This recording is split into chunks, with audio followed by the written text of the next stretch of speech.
लेने के लिए आए, which is Divanshu Mittal sir, जो कि सीएस है और हर तरह की कंपनी, चाहे प्राइवेट लिमिटेड हो चाहे एमएसएमई हो, हर चीज की फैसिलिटी में सर काम करते हैं। सर अभी इंट्रोडक्शन अभी बताएंगे सर क्या क्या करते हैं, कहाँ पर सर के वेंचर्स हैं, कैसे काम करते हैं। आज सर को हम लोगों ने स्पेशली बाबा ऑटोमोबाइल प्राइवेट लिमिटेड के जयपुर हेड ऑफिस ब्रांच में बताया है, जो हमारे पैन इंडिया से स्टूडेंट आए हैं, जो हैदराबाद से हैं, मुंबई से है, पुणे से है, बेंगलोर से, पूरे पैन इंडिया से स्टूडेंट आके इधर ज्वाइन किए हैं कि कैसे स्टार्टअप आप कर सकते हैं। आप ट्रेनिंग लेने के बाद ट्रेनिंग जॉब देने वाले बने, ना कि जॉब लेने वाले। तो प्रैक्टिकल ट्रेनिंग हो जाता है, समझ में आ जाता है, लेकिन अब ये समझ में नहीं आता कि मार्केट में जाके कहाँ जाएं, बैंक में किससे जाके मिले, स्टार्टअप लोन लेने तो कैसे करें। लोन हम लोग ले लेते हैं 5-5 लाख का, लेकिन इतना मोटा मोटा इंटरेस्ट आता है कि कैसे पे करें। या गवर्नमेंट की जितनी भी स्कीम आ रही है, हमें पता ही नहीं कौन सी स्कीम का हमें लाभ उठाना चाहिए या कौन सा रजिस्ट्रेशन हमें करना चाहिए जीरो लेवल से। तो कितने टाइप की कंपनी रजिस्ट्रेशन होती है, प्राइवेट लिमिटेड क्या है, ओपीसी क्या है, शेयर आप लेना चाहते, शेयर कैसे काम करते हैं, कैसे आपको परचेस करने चाहिए, एमएसए में रजिस्ट्रेशन कैसे करना चाहिए, बिजनेस को एक्सपेंड करने के लिए क्या क्या फेज होने चाहिए। तो वो पूरा आपका जो भी डाउट्स है आज हम लोग आपको बताने वाले हैं। सर आपको बताएंगे, 2 मिनट का सर का इंटरव्यू है और सर और आप आपके सामने आज। Thank you Nimishi and thank you so much to you all. मैं दिवांशु मित्तल हूँ, मेरा नाम मैं कंपनी सेक्रेटरी हूँ और एडवोकेट हूँ। मैं प्रैक्टिस करता हूँ एनसीएलटी, जो एक नेशनल कंपनी लॉ ट्राइब्यूनल है, और साथ साथ मैं entity registration, GST registration, GST returns, income tax registration, income tax returns, income tax में कोई सर्च सीजर या business loans, startup registration, startup में जो फंडिंग लानी है, इन सब पे भी हम लोग काम करते हैं। हमारी फर्म 10 साल से पुरानी फर्म है और जयपुर बेस्ड है। एज ऑन डेट हमारी 2 ब्रांचेस हैं, एक जयपुर में है और एक गुड़गांव ऑफिस है, जो हमने रिसेंटली इसी ईयर में ओपन करा है। गुड़गांव में जो हमने ऑफिस ओपन करा है उसका मेन रीज़न जो है, जो फॉरेन फंडिंग इंडिया में आती है, ग्रीन फील्ड और ब्राउन फील्ड 2 तरीके के इन्वेस्टमेंट होते हैं इंडिया में, जिनमें जो फंड आ रहा है, जिनको हम एफडीआई के रूप में जानते हैं, फॉरेन डायरेक्ट इन्वेस्टमेंट। वो फंड्स जो आते हैं वो इंडिया में 3 जगह ही आते हैं मेजरली। या तो आपके बैंगलोर में आते हैं आईटी सेक्टर में, या आपके बॉम्बे में आते हैं, मुंबई में फाइनेंशियल कैपिटल जो हमारी इंडिया की है, या फिर कॉर्पोरेट कैपिटल जो हमारे इंडिया की है वो है गुड़गांव। वहाँ पर सारा फंड आता है कंपनी से। तो उन्हीं सब चीज़ों को देखने के लिए हमने इस जनवरी 2022 से एक ऑफिस स्टार्ट किया है गुड़गांव में। तो ये मेरा एक ब्रीफ प्रोफाइल था, और आज जो मैं आप लोगों के सामने सेशन लेने वाला हूँ उसके लिए मैं थैंक यू बोलूँगा निमिशी को।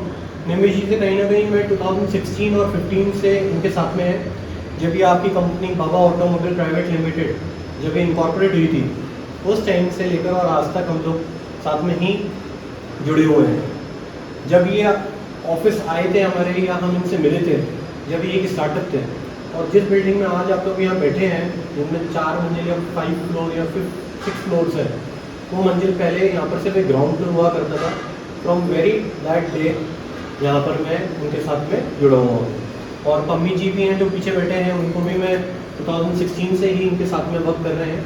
तो आज आप देख लीजिए कि इन्होंने जो मेहनत करी, जो स्टार्टअप को अल्टीमेटली जो एक एग्जांपल होना चाहिए स्टार्टअप को, किस तरीके से आप नॉन स्टार्टअप में कन्वर्ट करें, क्योंकि लाइफ टाइम स्टार्टअप नहीं हो सकता कोई भी। सरकार की योजना के अकॉर्डिंग, मतलब पॉलिसी के अकॉर्डिंग भी आप 5 साल से ही स्टार्टअप हो सकते हो। कैसे? क्योंकि सरकार ने जो भी बेनिफिट्स दिए हैं स्टार्टअप को, वो सिर्फ इनिशियल 5 साल के लिए ही दिए हैं। तो इसलिए डेफिनेशन बहुत क्लियर है कि 5 साल तक तो आप स्टार्टअप हो या फिर आप चिल्ड्रन हो, बट आफ्टर दैट एज आप कहीं ना कहीं नॉन स्टार्टअप कैटेगरी में या मैच्योर्ड कैटेगरी में आओगे।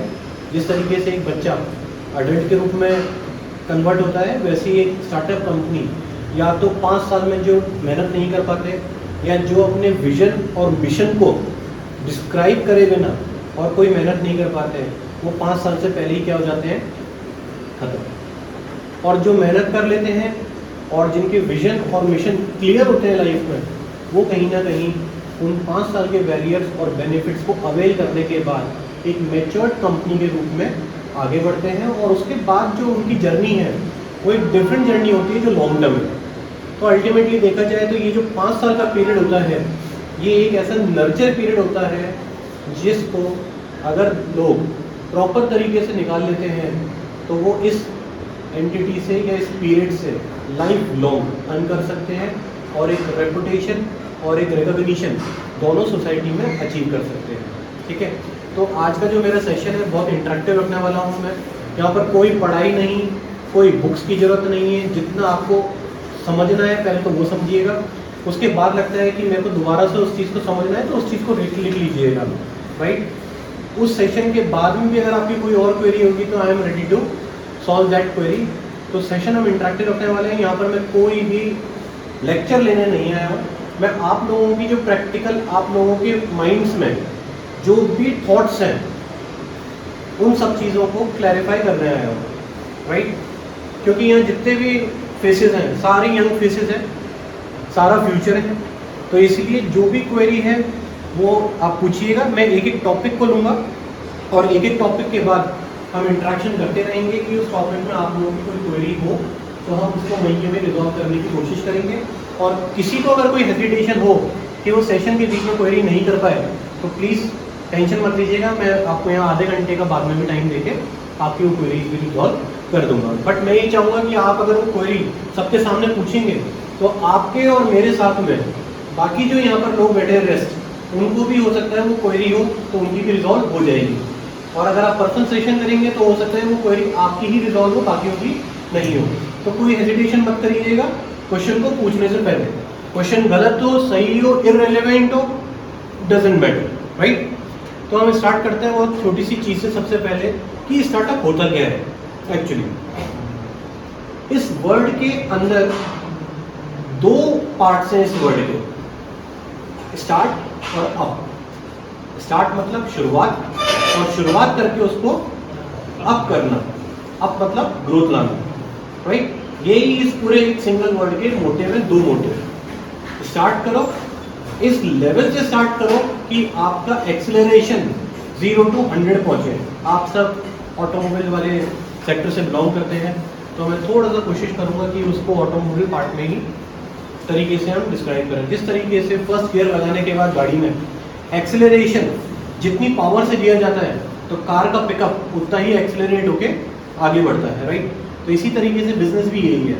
जिस तरीके से आपने मैच्योरिटी डिसाइड कर लिया कि now I am ready in the first gear, now I want to accelerate my life from 0 to whatever speed limit you are trying to achieve, वो एक विजन होता है लाइफ में, जिसको हम विजन और मिशन, दो वर्ड्स आपने अपनी बिजनेस स्टडीज की क्लास में या 6th स्टैंडर्ड की क्लास में, सिविक्स में, जहाँ पर भी सुने होंगे। ये बड़ा एक कॉमन वर्ड था, विजन और मिशन। मोदी जब बात करता है उसका भी विजन मिशन होता है, राहुल गांधी जब बात करता है उसका भी विजन मिशन होता है। आप ये पढ़ाई करने की दूर से आए हैं अपने घर से, आपका भी कोई विजन और मिशन है। तो इसी तरीके से आपको भी लाइफ की स्पीड को डिसाइड करना पड़ेगा कि मेरे को 0 से 100 पे जाना है। उस 100 पे जाने के लिए आपको डिसाइड करना पड़ेगा कि आप कौन सी कार में बैठना चाहते हैं। क्या आप इलेक्ट्रिक व्हीकल में बैठना चाहेंगे जो 60 के ऊपर चलती ही नहीं है? अगर आपका गोल 40 की स्पीड का है तो आप बिल्कुल सही कार में बैठे हैं, 60 वाली में। बट आपको 120 की स्पीड पे अपनी कार को लेके जाना है तो फॉर अश्योर्ड आप अपनी कार 240 मैक्सिमम लिमिट की परचेज करेंगे या उसमें बैठने की कोशिश करेंगे। और अगर आपको 360 की स्पीड में चलाना है तो बेशक आप दुकाटी ही खरीदेंगे, राइट। तो कहीं ना कहीं ये आपके ऊपर डिसाइड करता है, डिपेंड करता है कि यहाँ पर जितने भी लोग बैठे हैं सबका विजन अलग है। उससे भी तेज चलाना है तो मेरे को तो एरोप्लेन चाहिए, तो ये विजन होता है। इसी तरीके से विजन आपका डिसाइड करता है कि जो आज मैं आपको बताने वाला हूँ कि आपको क्या बनाना है, वो कार है। उस कार को चलाना किसको है? आपको चलाना है। कैसे चलाना है? वो आप ही को चलाना है। किस तरीके से चलाना है उसमें हम आपकी हेल्प कर सकते हैं। उसके लिए आज की डेट में बहुत सारे मॉड्यूल्स हैं, बहुत सारे फोरम्स हैं, बहुत सारे एजुकेशनल चैनल्स हैं जहाँ जिसके माध्यम से आप इन सब चीज़ों को जान सकते हैं। बट लाइव सेशन करने का इसीलिए रीज़न होता है क्योंकि हम जो भी ऑडियो विजुअल चीज़ देखते हैं वहाँ पर सिर्फ हम सुन सकते हैं, बट सुनते सुनते हमारे दिमाग के अंदर जो क्वेरी जनरेट होती हैं हम उनको क्लियर नहीं कर पाते। तो इसीलिए एक रीज़न होता है कि हम एक लाइव सेशन ऑर्गेनाइज कर लें। इसमें सबसे बड़ा बेनिफिट होता है कि जिन लोगों को कुछ क्वेरी होती है वो वहीं की वहीं पूछ सकते हैं, राइट। तो स्टार्ट करते हैं। स्टार्टअप मैंने आपको बताया कि एक वे है, सिर्फ ये एक हाइपोथेटिकल सिचुएशन है स्टार्टअप, अदरवाइज इसके सिवा कुछ भी नहीं है। ये एक 18 साल से लेकर जो अडल्ट हो जाता है और जो भी एज ग्रुप का पर्सन है जिसको एंटरप्रेन्योर बनना है, एंटरप्रेन्योर मतलब आत्मनिर्भर भारत में जो अपने सेल्फ प्रोफेशनल सेल्फ एम्प्लॉयड बनना चाहते हैं, उन लोगों के लिए स्टार्टअप एक योजना है जो हिंदुस्तान गवर्नमेंट ने लॉन्च करी है आफ्टर 2014। बिफोर 2014 हमारे इंडिया में कुल 78 स्टार्टअप हुआ करते थे registered. After 2014 and till date हमारे पास 68,000 स्टार्टअप रजिस्टर्ड है इंडिया में। तो आप इमेजिन कर सकते हैं कि ये डिफरेंस कितना बड़ा है। हर कोई स्टार्टअप बनना चाहता है या हर कोई स्टार्टअप वाले व्हीकल में बैठ के आगे बढ़ना चाहता है, ठीक है। तो अब इस स्टार्टअप के अंदर किसी भी तरीके का बिजनेस हो सकता है। पहली बात, ऐसा नहीं है कि इनको गैरेज ओपन करना है तो इनको स्टार्टअप में आएंगे नहीं आएंगे, इनको आइसक्रीम पार्लर ओपन करना है क्या ये इसमें आएंगे नहीं आएंगे, उनको लीगल सर्विसेज ओपन करनी है क्या वो स्टार्टअप के डेफिनेशन में फॉल होंगे या नहीं होंगे। यहाँ जो भी आपको बिजनेस करना है अगर वो इनिशियल लेवल से आप कर रहे हैं तो वो स्टार्टअप के डेफिनेशन में आपका फॉल होगा, ठीक है। स्टार्टअप गवर्नमेंट ने इसको डिस्क्राइब कर रखा है, गवर्नमेंट ऑफ इंडिया ने स्टार्टअप को कुछ पैरामीटर्स। एक DIPP रजिस्ट्रेशन है जो department of promotion industrial promotion करके डिपार्टमेंट है हमारा सेंट्रल गवर्नमेंट का, जिसके अंदर स्टार्टअप का रजिस्ट्रेशन होता है। स्टार्टअप का रजिस्ट्रेशन नहीं होता, रिकॉग्निशन होता है एक्चुअली, राइट। DIPP ये एक ऑर्गेनाइजेशन है सेंट्रल गवर्नमेंट की जिसके अंदर आपको स्टार्टअप का रजिस्ट्रेशन या रिकॉग्निशन दिया जाता है, राइट। जब भी अगर कोई एंटिटी, अब मैं एक और वर्ड यूज कर रहा हूं एंटिटी, ये तो हो गया रजिस्ट्रेशन, एक होता है एंटिटी, ये थोड़ा सा टेक्निकल वर्ड है। एंटिटी का मतलब है पहचान। जिस तरीके से आपको मुकेश के नाम से जाना चाहता हूँ, मेरे को दिवांशु के नाम से जाना चाहता हूँ, उनको पम्मी जी के नाम से जाना चाहता हूँ, इनको रौनक के नाम से जाना चाहता हूँ फॉर एन एग्जाम्पल, तो ये एक हमारी आइडेंटिटी है। इस आइडेंटिटी को लीगल लैंग्वेज में बोला जाता है एंटिटी, ठीक है। तो कोई कंफ्यूजन नहीं होना चाहिए, एंटिटी मतलब यूज करा वर्ड तो कोई एक नया वर्ड है, ऐसा कुछ भी नहीं है, ये एक पहचान है। अब पहचान कैसे हो सकती है, ये एक मेल पर्सन है, ये एक फीमेल बेटी है, ये एक बॉय चिल्ड्रन है, ये एक गर्ल चिल्ड्रन है, ये एक सीनियर सिटीजन है, ये एक हैंडीकैप्ड है या एक ही दिव्यांग है। इसको हमने क्या करा, है तो सब हमारे नाम मगर एंटिटी हमने सेपरेट सेपरेट उनके नाम एक कैटेगराइजेशन कर लिया। वो कैटेगराइजेशन हमारे पास क्या क्या है लीगल लैंग्वेज में। फर्स्ट है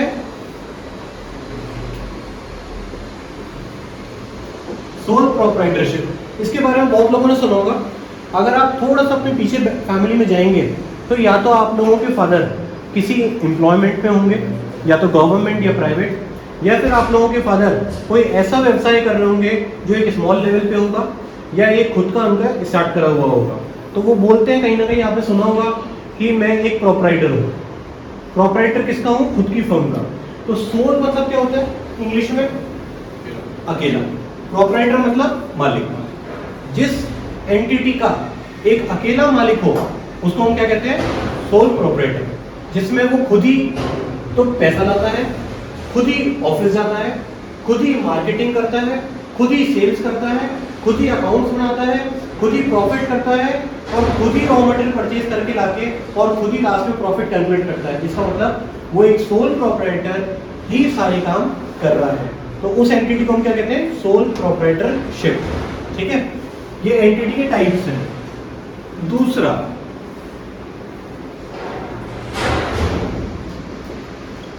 ये टर्म तो हम लोग फ्रेंड्स बहुत यूज करते हैं।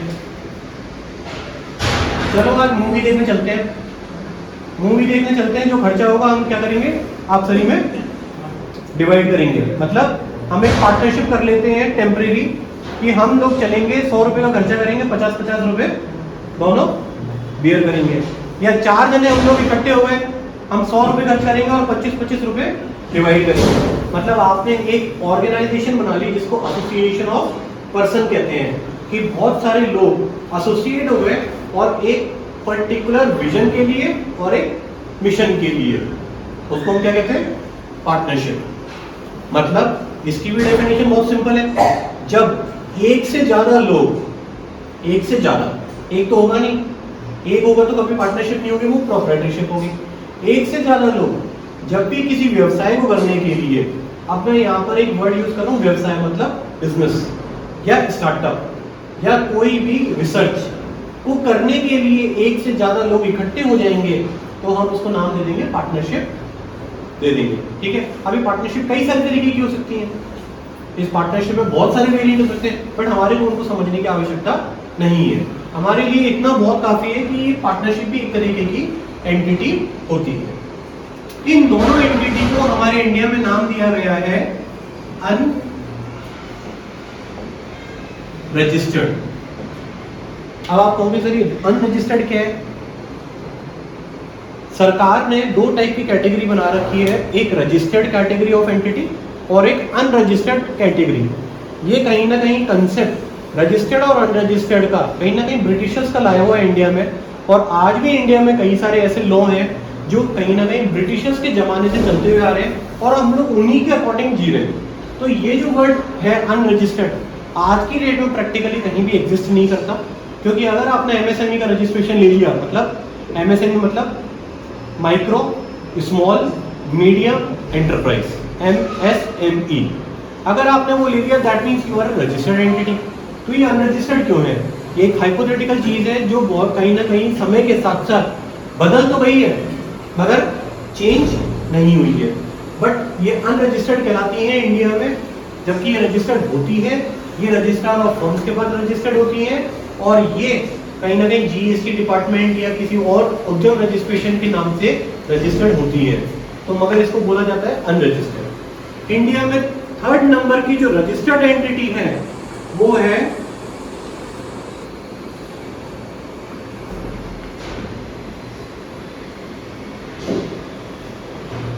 इसको डिस्कस करने से पहले मैं फोर्थ नंबर की एंटिटी आपसे डिस्कस करना चाहूंगा, जो कि है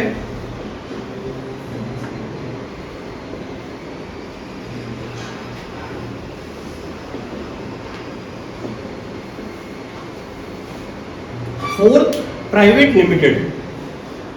ये आपने वर्ड बहुत जगह सुना होगा, बहुत जगह।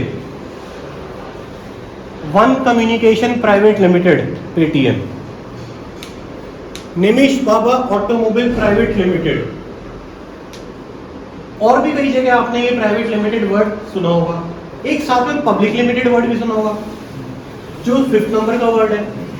क्या आप बता सकते हो डिफरेंस क्या है प्राइवेट लिमिटेड और पब्लिक लिमिटेड में? कोई भी बता सकता है? प्राइवेट लिमिटेड के शेयर्स मिलते हैं, ठीक है, और प्राइवेट लिमिटेड के शेयर मिलते हैं, पब्लिक लिमिटेड के नहीं मिलते। एक क्वेश्चन आया, एक आंसर आया था पीछे से कहीं से, गवर्नमेंट कंपनी और नॉन गवर्नमेंट कंपनी का क्या था, एक बार बोलेंगे प्लीज, सबको सुनाई दे। पब्लिक वाली गवर्नमेंट होती है और प्राइवेट वाली नॉन गवर्नमेंट। ठीक है, और any other view? Public activity में तो शायद एनजीओ वगैरह भी आते हैं। Very nice. और पब्लिक वाली बेसिकली नॉन प्रॉफिटेबल होती है। पब्लिक वाली नॉन प्रॉफिटेबल होती है। फाउंडेशन। किसी को हिंदुस्तान की सबसे बड़ी कंपनी का नाम पता है? हिंदुस्तान की सबसे बड़ी कंपनियां कौन सी हैं? एक ही करके। रिलायंस सबसे पहले। रिलायंस का पूरा नाम क्या है? Reliance Industries Limited. जहां वर्ड ना प्राइवेट लगा है ना पब्लिक लगा है, वो कंपनी क्या कहलाएंगी? पब्लिक लिमिटेड कंपनी कहलाएंगी। RIL। दूसरी कंपनी का नाम लेते हैं जो आज की डेट में इंडिया की टॉप कंपनी में, अदानी एंटरप्राइजेज लिमिटेड, AEL। इन दोनों कंपनी में ना तो प्राइवेट लग रहा है ना पब्लिक लग रहा है, बट लिमिटेड दोनों में लग रहा है। इसका मतलब अभी भी कंफ्यूजन है, क्या ये कंपनियां प्रॉफिट मेकिंग है या नहीं? क्या ये कंपनी गवर्नमेंट कंपनी है या नॉन गवर्नमेंट कंपनी है? क्या इस कंपनी के शेयर ले सकते हैं या नहीं ले सकते?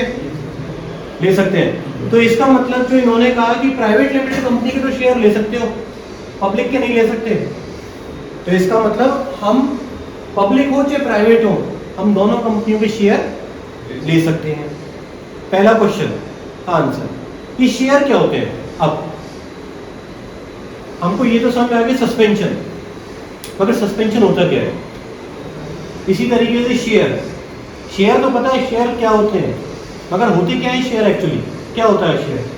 हिंदी में कोई बता सकता है? शेयर का मीनिंग क्या है हिंदी में? शेयर पूछ रहा हूँ। अगर मैं कोई कंपनी का क्या मैं अंश बोल सकता हूँ? क्या मैं हिस्सा बोल सकता हूँ? बिल्कुल। शेयर का मतलब होता है जब हम अपना कोई अंश या अपना कोई हिस्सा किसी और के साथ में शेयर कर लेते हैं। ये एक बहुत इंग्लिश का वर्ड है, नॉर्मल इंग्लिश का वर्ड है शेयर, शेयरिंग, केयरिंग, राइट? इसी तरीके से ये वर्ड है शेयर, कि हम अपना अंश किसी और के साथ में जब शेयर करते हैं, शेयर नॉट वाला शेयर, एक दूसरे के साथ में शेयर करते हैं या बांटते हैं, उसको हम क्या कहते हैं? शेयर। जब ये कंपनियां प्राइवेट हो चाहे पब्लिक हो, जब अपना अंश किसी के साथ में शेयर कर लेती हैं तो उन कंपनियों को हम क्या कहते हैं? लिमिटेड कंपनी कहते हैं। अब उस लिमिटेड में भी दो तरीके की कैटेगरी होती है, एक होती है प्राइवेट लिमिटेड और एक होती है पब्लिक लिमिटेड। प्राइवेट लिमिटेड और पब्लिक लिमिटेड मतलब सरकारी कंपनी और प्राइवेट कंपनी जैसा नहीं होता। इसका मतलब गवर्नमेंट और नॉन गवर्नमेंट कंपनी जैसा भी कंसेप्ट यहाँ पर अभी तक नहीं है। क्या है? जब ये चार एक ही रूम में रहते हैं, ये चारों, और ये चारों 3 साल के अंदर एक दूसरे के इतने ज्यादा घनिष्ठ मित्र बन चुके हैं, समझना कि इन लोगों की सारी बातें आपसे की पता है, इन लोगों को पूरा फैमिली बैकग्राउंड पता है पूरा, और इन लोगों को भी चारों के बारे में पूरी चीजें पता है। जब ये चार लोग प्राइवेटली आके मिलते हैं और कोई एंटिटी का एस्टेब्लिशमेंट करते हैं तो वो एंटिटी क्या कहलाती है? Private limited. मतलब when friends, family and relatives इकट्ठे होके कोई ऑर्गेनाइजेशन क्रिएट करते हैं तो उसको हम क्या कहते हैं? Private limited.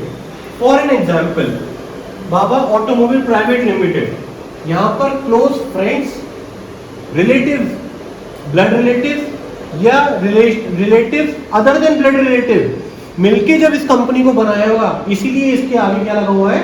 Word private. जिस दिन इन्होंने ये चार, एक रूम वालों ने इन चार के अलावा मेरे को भी इस कंपनी में हिस्सेदार बना लिया, जो कि मैं इनके लिए क्या हूं? अननोन। अननोन मतलब एक जनरल पब्लिक, एक आम आदमी, मतलब कि मैं ना इनको जानता हूं, ना इनके किसी रिलेटिव को जानता हूं, ना फ्रेंड को जानता हूं, बट इनकी कंपनी को मैं अच्छी तरीके से जानता हूं। जिस दिन मैंने अपना हिस्सा इनकी कंपनी में डाल दिया, शेयर कर लिया इनका हिस्सा, उस दिन ये कंपनी क्या कहलाएगी? Public limited. वर्ड पब्लिक बोल रहे हैं ना यहाँ पर, पब्लिक लिमिटेड, कि यहाँ पर जनता भी इसमें हिस्सेदार है। आप लोग देखिएगा, अगर आप अपने फादर के पोर्टफोलियो में जाके देखेंगे तो कहीं ना कहीं रिलायंस इंडस्ट्रीज के शेयर उनके पास पड़े होंगे। क्या आप ले सकते हो शेयर रिलायंस के? इजीली ले सकते हैं। तो क्या आप मुकेश अंबानी के रिलेटिव हैं? क्या आप मुकेश अंबानी के फ्रेंड हैं? क्या आप मुकेश अंबानी के क्लोज कलीग हैं? नहीं, बट फिर भी उसकी कंपनी के क्या है आप? हिस्सेदार। हिस्सेदार किसमें? प्रॉफिट में। किसमें हिस्सा? प्रॉफिट में। लॉसेस में है? यस। अगर आप किसी का प्रॉफिट में हिस्सेदार बनेंगे तो लॉसेस में भी बनना पड़ेगा। ये एक मेजर डिफरेंस है पब्लिक लिमिटेड और प्राइवेट लिमिटेड और पब्लिक लिमिटेड में। समझ में आ गया? अब इस पब्लिक लिमिटेड में और इस प्राइवेट लिमिटेड में भी दो चीजें हैं जो आप लोगों ने बताई थी, या तो नॉन गवर्नमेंट या फिर गवर्नमेंट। इसी तरीके से पब्लिक लिमिटेड में भी नॉन गवर्नमेंट या फिर गवर्नमेंट। अगर स्टेट में कोई पब्लिक लिमिटेड कंपनी इनकॉर्पोरेट हुई है तो उसकी मालिक कौन रहेगा? State government. जैसे कि राजस्थान में हुई तो GOR, यूपी में हुई तो GOUP, मध्य प्रदेश में हुई तो GOMP, दिल्ली में हुई तो गवर्नमेंट ऑफ दिल्ली। समझ में आ गया? तो वो कहलाएगी क्या? Government company. कब कहलाएगी? जब सरकार की हिस्सेदारी 50% से ज्यादा की होगी तब। दो पार्टनर है, ठीक है, दोनों पार्टनर ने डिसाइड करा कि प्रॉफिट भी आधा, नुकसान भी आधा, इन्वेस्टमेंट भी आधा और कैपिटल भी आधी आधी हम लगाएंगे। तो ये दोनों कितने परसेंट के हिस्सेदार हो गए? 50-50। मगर ये बोले कि मैं लगाऊंगा 15%, ये लगाएंगे 15% और ये लगाएंगे रिमेनिंग 70%। ठीक है, तो अब प्रॉफिट शेयरिंग रेशियो क्या हो गया? 70-15-15। इसी तरीके से ओनरशिप का परसेंटेज भी कितना हो गया? वही जो प्रॉफिट शेयरिंग रेशियो है वही ओनरशिप परसेंटेज बन जाएगा 70-15-15। तो डोमिनेटिंग पावर किसके पास है? ये तो बड़ा सिंपल है, जो सबसे ज्यादा रेस्टोरेंट में जाके पैसे खर्च करेगा वही ऑर्डर देगा। वो कैसे डिसाइड होता है? मोर देन 50% या मेजॉरिटी जिसका ज्यादा है, राइट? ऐसे ही होता है या नहीं होता? ठीक है, नहीं होता तो करिएगा।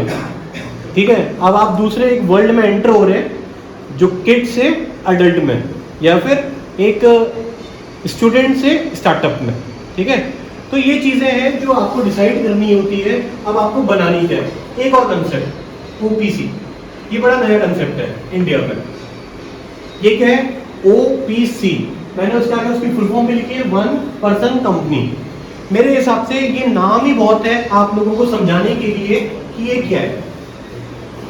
ये एक एंटिटी थी जो अकेले बना सकते हैं, जिसको हमने क्या नाम दिया? अनरजिस्टर्ड, कि मतलब इसकी वैल्यू ज्यादा नहीं है। ये एक ऐसी एंटिटी जो अकेले ना मैं नहीं बना सकता, दो तो चाहिए। ये एक एंटिटी थी जो मैं अकेले नहीं बना सकता क्योंकि प्राइवेट लिमिटेड है। लॉ, कंपनी लॉ के अकॉर्डिंग, क्योंकि प्राइवेट लिमिटेड और पब्लिक लिमिटेड की जब भी हम बात करते हैं तो हिंदुस्तान में एक लॉ बना हुआ है, कंपनी लॉ, जिसका नाम है कंपनीज एक्ट 2013 में ये लॉ इंट्रोड्यूस हुआ था इंडिया में। ठीक है, उस लॉ में क्लियरली लिखा है अगर आपको प्राइवेट लिमिटेड कंपनी बनानी है तो मिनिमम, वर्ड मिनिमम का मतलब कम से कम 2 जने चाहिए। इसी तरीके से अगर आपको पब्लिक लिमिटेड बनानी है तो लॉ में क्लियर लिखा है कि मिनिमम आपको 7 जने चाहिए। 7 जने होंगे तो पब्लिक लिमिटेड बनेगी, 2 जने होंगे तो प्राइवेट लिमिटेड बनेगी, एक से ज्यादा जने होंगे, 2 जने होंगे कम से कम तो पार्टनरशिप बनेगी, सिंगल होगा तो प्रोपराइटर बनेगी, अनरजिस्टर्ड। अब अगर मेरे को सिंगल पर्सन को, मेरे को किसी पे विश्वास नहीं है, ना किसी के साथ पार्टनरशिप करनी है, ना किसी के साथ अपना प्रॉफिट शेयर करना है, क्योंकि जो मेरा आइडिया है ना वो मेरे को पता है कि मैं उसमें मेहनत करके और प्रॉफिट कमा सकता हूँ। मेरे को इस प्रॉफिट में किसी को भी हिस्सेदारी नहीं देनी, मैं लालच में आ रहा हूँ। ठीक है, अब उस केस में इंडिया के कौन से मॉड्यूल के अंदर मैं अपने आप को फॉल कराऊं जिससे मैं एक रजिस्टर्ड एंटिटी का रिकॉग्निशन भी ले लूं और मेरे को एक एंटिटी भी मिल जाए? उसके लिए एक बहुत नया कंसेप्ट है जो 2013 के लॉ में, जैसे मैंने बताया कंपनीज एक्ट 2013 में एक नया कंसेप्ट इंट्रोड्यूस हुआ है इंडिया में, OPC, वन पर्सन कंपनी, जहां पर एक ही मालिक, एक ही भागीदार, एक ही लॉस मेकर होगा। ठीक है, 2 नहीं होंगे, इसीलिए इसका नाम क्या है? One person company. एक और है, जिस तरीके से, एक कोई डिस्कशन, फोन जिस तरीके से आप लोग से मैं देखिए, जिस तरीके से डुकाटी बाइक का इंजन निकाल के हमने BMW की बाइक के अंदर उसको क्या करा दिया? मर्ज करा दिया, तो क्या परफॉर्मेंस में फर्क आता है क्या?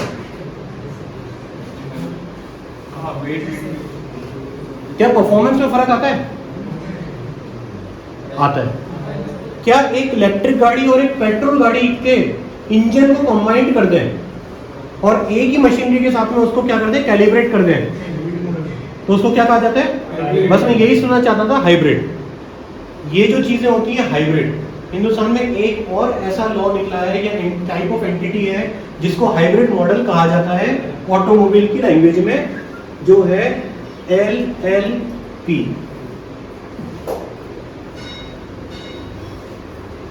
LLP इसकी फुल फॉर्म है लिमिटेड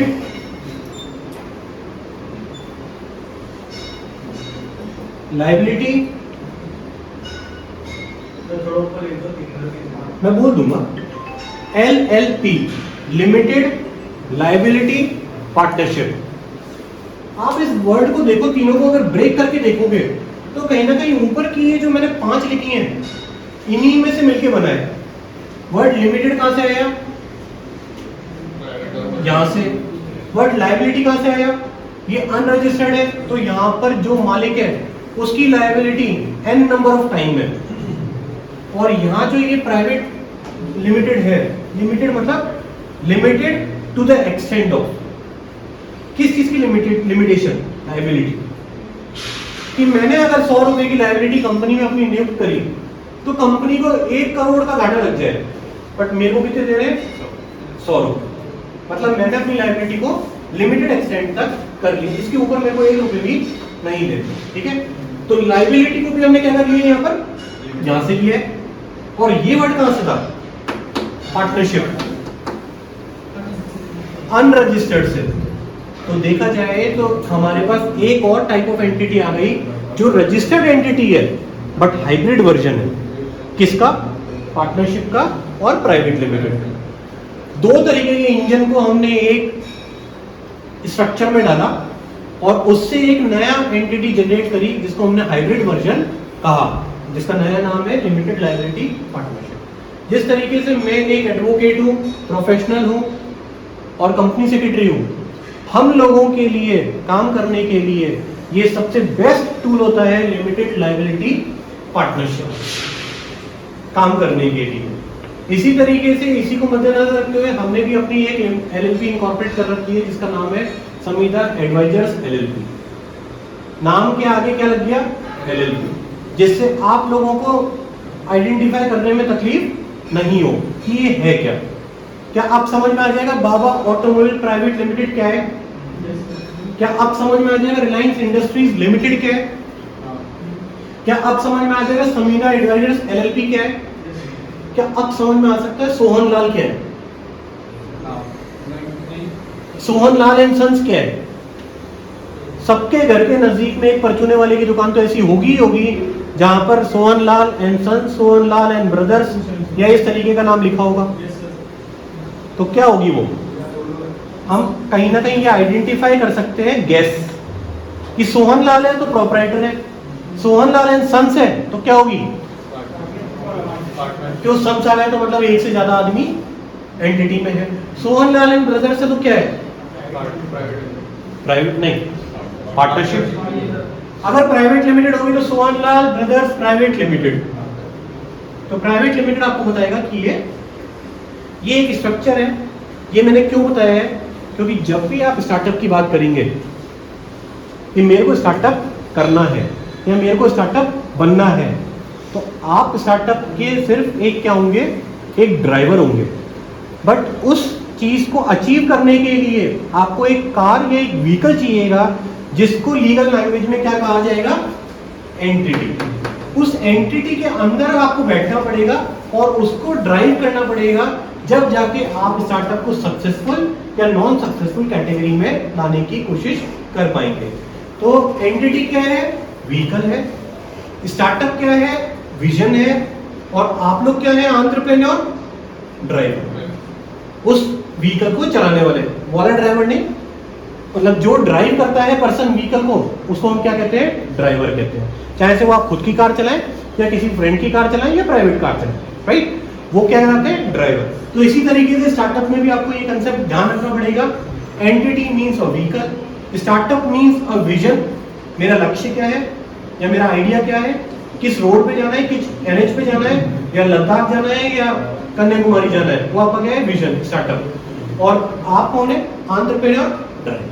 ठीक है, तो इस टर्मिनोलॉजी को याद रखिएगा, कंफ्यूज मत होइएगा, क्योंकि हमारे पास 100 लोग अगर आते हैं तो 100 में से 99 यहीं पर ही कंफ्यूज होते हैं, सिर्फ एक ऐसा होता है जिसको ये पता होता है।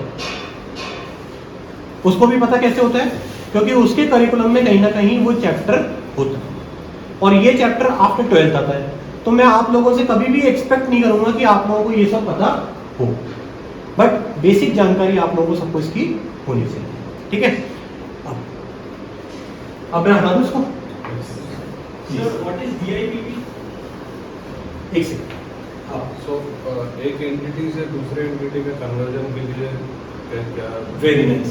आज मुझे पता है कि मैं बहुत, मेरे पास पैसे भी कम है, मेरे पास रिसोर्स भी कम है और मैं अकेला स्टार्ट करा, तो मैंने क्या करा, एक सोल प्रोप्राइटरशिप इनकॉर्पोरेट कर लिया देवांशु मित्तल के नाम से। काम करते करते करते करते मैंने थोड़ा बहुत पैसा भी कमाया। पैसा कमाते कमाते मेरी शॉप या जो मेरा वेंचर था वो इतना पॉपुलर हो गया कि अब उस वेंचर को 5 लोग जानने लगे। उन 5 लोगों को जानते जानते सर हमारे पास में अप्रोच करें कि मैं भी कहीं ना कहीं एक बिजनेस आपके जैसा स्टार्ट करने की सोच रहा हूँ और मैं चाहता हूँ कि अब नया स्टार्ट करने की जगह आपके बिजनेस में पैसा डाल के और मैं आपके साथ में ही काम करूँ। तो उस दिन मेरे को क्या करना पड़ेगा, कंपल्सरली या तो नहीं, या तो इसमें स्विच करना पड़ेगा या किसी और में, एनी ऑप्शन। तो उस दिन मैं क्या करूंगा, इसको कन्वर्ट करूंगा इसमें। उस दिन हम एक से क्या हो जाएंगे, 2। या तो हम पार्टनरशिप बना लेंगे, या हम प्राइवेट लिमिटेड बना लेंगे, या हम एलएलपी बना लेंगे, राइट। उसके बाद हमने काम करा, 2 साल काम करने के बाद हमने इतना ज्यादा पैसा कमा लिया और वो ब्रांड हमारा बन गया suppose Paytm for an example. अब पेटीएम को यहाँ पर जितने भी लोग बैठे हैं सब जानते हैं। अब सब कहते हैं कि हमको इस कंपनी में हिस्सेदारी दो। उस दिन आप लोगों को हिस्सेदारी देने के लिए हमको एंटिटी का टाइप क्या करना पड़ेगा, चेंज करना पड़ेगा। सपोज अगर हम पार्टनरशिप होंगे तो हमको पब्लिक लिमिटेड बनानी पड़ेगी। सपोज अगर हम प्राइवेट लिमिटेड होंगे तो हमको पब्लिक लिमिटेड बनानी पड़ेगी। सपोज अगर हम एलएलपी होंगे तो हमको पब्लिक लिमिटेड बनानी पड़ेगी, क्योंकि यहाँ जितने भी लोग बैठे वो क्या है, पब्लिक। ना तो हम दोनों का इनसे कोई फ्रेंडशिप है, ना हम दोनों का इनसे कोई फैमिली रिलेशन है, ना हम दोनों का इनसे कोई ब्लड रिलेशन है। तो ये आप सब हमारे लिए क्या हो जाए, पब्लिक। जब पब्लिक किसी एंटिटी में इन्वॉल्व हो जाती है तो वो क्या कहला जाती है, पब्लिक लिमिटेड। और हर स्टेज पे कन्वर्जन पॉसिबल है, ठीक है। तो टाइम टू टाइम आपका कन्वर्जन होता रहता है depending upon your growth. Conversion एक अपग्रेड हो सकता है और एक डिग्रेड भी हो सकता है। डाउनग्रेड भी हो सकता है। यस, बिल्कुल हो सकता है। डाउनग्रेड कौन कौन से हो सकते हैं, प्लीज डिस्कस मत करिए।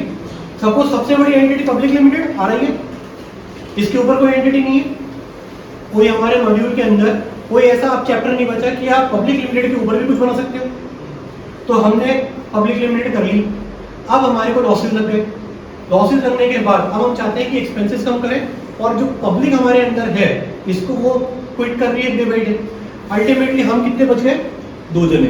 अब हम क्या करेंगे, पब्लिक लिमिटेड से कन्वर्ट करके या तो प्राइवेट लिमिटेड कर लेंगे या फिर एलएलपी कर लेंगे। ये नहीं कर सकते, ये हम नहीं कर सकते। और कोई क्वेश्चन?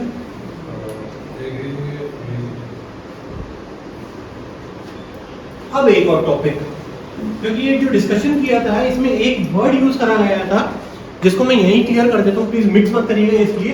बट ये अदर देन टॉपिक है, जो आज का हमारा टॉपिक है उससे अलग है, बट ये नाम लिया गया था इसलिए मैं बता देता हूँ।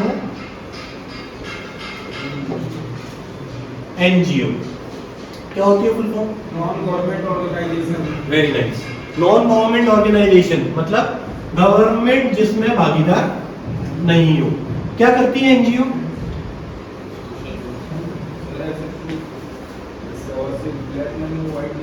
Very nice. और वेरी नाइस, ब्लैक मनी को व्हाइट मनी में कन्वर्ट करना और सोशल वर्क। जैसे फॉर एन एग्जाम्पल, सर एक बेस सेंटर थी बहुत पहले, मुंबई से स्टार्ट हुई थी, ठीक है। अजमेर में भी आई हुई थी, तो वो होटल मैनेजमेंट पे मतलब टीच हो गई, तो वो 2 महीने 3 महीने की ट्रेनिंग देते तो बहुत सारे हो सकते हैं एनजीओ में तो। ठीक है, आप में से अभी कोई भी नीचे उतर के जाए, ठीक है, जाते जाते रोड पे एक कोई बच्चा खड़ा हो, वो बच्चा आपसे कहे कि मेरे को आप कुछ खाने के लिए ला दो, आप क्या करते हो? भगा देते हो या दे देते हो? मतलब आपकी सेल्फ इच्छा है। अगर आप भगा देते हो तो आपका जो नेचर है वो सोशल वर्क करना नहीं है। एक चीज समझ लीजिएगा, आपका सोशल वर्क करने जैसा माइंडसेट नहीं है। बट आप अपनी बचाई हुई पॉकेट मनी में से जो आपने अपने फादर से ली है, उसमें से 10 रुपए निकाल के आप एक बिस्किट का पैकेट उस बच्चे को दिला देते हो, बिना किसी लालच के, बिना किसी रिटर्न के। उसको हम कहते हैं सोशल कॉज। ऐसा कि ब्लैक मनी और व्हाइट मनी होता क्या है? ब्लैक मनी क्या होता है? सर जो लीगल तरीके से कमाए हुए पैसे, टैक्स पे करके पैसे भी कमाए, अगर एक एक करके बोलो, ऐसे मेरे को समझ में नहीं आएगा। स्मगलिंग लीगल है, इलीगल है? Illegal. Extortion, gold business, gold trading. Gold trading का नाम लिया मैंने, गैम्बलिंग नहीं बोला सर अभी। Gold trading legal. Horse jockeying, horse jockeying समझते हैं? इंडिया में illegal। जो घोड़े चारों तरफ दौड़ते हैं रिंग के अंदर, लीगल है, इलीगल है? इंडिया की 2 स्टेट के अंदर लीगल है, बाकी स्टेट के अंदर ये लीगल और इलीगल होता क्या है, पहले तो आप ये समझो। जिस चीज को सरकार ने प्रमाणिकता दे रखी है करने की, वो क्या है? लीगल। जिस चीज को सरकार ने अप्रमाणिकता दे रखी है करने की, वो क्या है? इलीगल। लीगल से कमाई हुई आय लीगल कहलाएगी, इलीगल बिजनेस से कमाई हुई आय इलीगल कहलाएगी। मगर मैंने अभी तक यहाँ पर तो ब्लैक मनी और व्हाइट मनी यूज ही नहीं करा। अफीम से कमाई हुई या स्मगलिंग से कमाई हुई इनकम में क्या ये इनकम टैक्स वाला या ईडी वाला आपको ये चेक करेगा पहले कि कितनी इनकम कमाई है आपने, कैसे कमाई? सीधे आपको क्या करेगा? अरेस्ट करेगा और अंदर डाल देगा। मगर गोल्ड ट्रेडिंग में कमाई हुई इनकम जो कि लीगल है, इस केस में भी तो इनकम टैक्स डिपार्टमेंट वाला या ईडी वाला आता है, असेस करता है, सर्च करता है, सीज करता है और आपको क्या करता है? अरेस्ट करता है? नहीं। तो 2-3 कंसेप्ट है, ये सिर्फ आपको मैं जनरल नॉलेज के लिए समझा रहा हूं, कंफ्यूज मत होइएगा। लीगल इलीगल एक अलग पार्ट है, ब्लैक मनी और व्हाइट मनी ये टोटली डिफरेंट पार्ट है। ब्लैक मनी इलीगल हो सकती है, ब्लैक मनी लीगल भी हो सकती है। व्हाइट मनी कभी भी इलीगल नहीं हो सकती, व्हाइट मनी हमेशा क्या होगी? लीगल होगी। सब कंसेप्ट समझ आ गया? लीगल इलीगल एक अलग है, व्हाइट मनी और ब्लैक मनी अलग है। जिस पैसे पे आप टैक्स भर देते हो ना, वो कहलाती है व्हाइट इनकम। जिस पैसे पे आप टैक्स नहीं देते हो ना, वो कहलाती है ब्लैक इनकम। समझ आई? काली कमाई, सरकार से चोरी कर ली। फॉर एन एग्जाम्पल, परचूने वाले ने 100 किलो चावल बेचा, 100 किलो चावल बेचने के पास जो उसके पास जो पैसे बचे 100 रुपए, उस पर उसने टैक्स नहीं दिया, क्या इलीगल इनकम है? लीगल इनकम है बिल्कुल। चावल बेचा है, परचूने बेचा है, क्या मगर ये ब्लैक इनकम है? यस, क्योंकि टैक्स नहीं दिया। आई समझ में? बट एक राह चलते हुए टपोरी ने वो आइटम बेचा सपोज लिकर, अनलाइसेंस होल्डर है और उसने राह चलते हुए एक लिकर की बोतल बेच दी, उससे कमाई हुई इनकम को उसने टैक्स दे दिया सरकार को जाके। Selling of liquor bottle income, और इनकम टैक्स में जाके टैक्स दिया है। क्या ये व्हाइट इनकम हो गई? नहीं, because illegal income can not be a white income. Getting my point? समझ में आ गया? तो black money white money convert करने के लिए कभी भी भैया एनजीओ नहीं बनती है। एनजीओ कभी भी व्हाइट इनकम को ब्लैक इनकम को व्हाइट इनकम करने के लिए नहीं बनती है। इस कंसेप्ट में मत पड़िए। ये समाज के वो लोग हैं जो कहीं ना कहीं समाज को गंदा करने के लिए काम कर रहे हैं। अदरवाइज पौधे लगाना क्या सोशल कॉज नहीं है? क्या किसी बच्चे के एजुकेशन में पैसे खर्च करना सोशल कॉज नहीं है? इंटरनेशनल लेवल पे इनको तो बहुत ज्यादा फंड मिलते हैं, तो फिर वो भी तो शो नहीं करते ना। तो सरकार उनके खिलाफ में क्या करती है? हथकड़ी लगा के जेल में अंदर ठूस देती है। तो वो चीजें है ही नहीं, हमारी पढ़ाई में ही नहीं है। वो चीज है जो हम शॉर्ट टर्म पैसा कमाने के लिए करना चाहते हैं और जो इलीगल वे से करना चाहते हैं। आज आप कहोगे मेरे को तो पाकिस्तान जाना है बिना पासपोर्ट के, आप जा सकते हो, बिल्कुल जा सकते हो। आप कश्मीर जाओ, कश्मीर में जाके सेटिंग करो, आप चले जाओ सुरंग के थ्रू। वही तरीका जिसमें आप डिस्कस कर रहे हो, यही तरीका है। आपको बंदूक चलानी है मगर लाइसेंस नहीं है, आप चला सकते हो? हाँ बिल्कुल चला सकते हो। तो ये आपको डिसाइड करना है कि इसके कॉन्सिक्वेंसेस क्या है। इसी तरीके से ब्लैक को व्हाइट करने वाली जो एनजीओ काम कर रही है वो इलीगल है सरासर। हम प्रोफेशनल से पूछोगे 100% इलीगल। पेड़ लगाना, बच्चे को खाना खिलाना, किसी अपने समाज के मंदिर के लिए मंदिर बनवाना या किसी को और कोई सोशल कॉज करना, क्या ये इलीगल चीज है? क्या ये गलत चीज है? हम अपनी कमाई हुई अंश में कमाई हुई इनकम में से कुछ अंश जब सोसाइटी के लिए सर्व करते हैं उसको हम सोशल कॉज करते हैं। इसका और इसका कहीं संबंध नहीं है। कैसे? जिस तरीके से Reliance Industries Limited meant for making profit, Reliance Foundation owned by Nita Ambani meant for social cause, Tata Consultancy Limited meant for making money, Tata Foundation purely meant for spending money on the needy people. ऐसा में this is a huge difference. तो कभी भी mix मत करिएगा NGO को इसमें।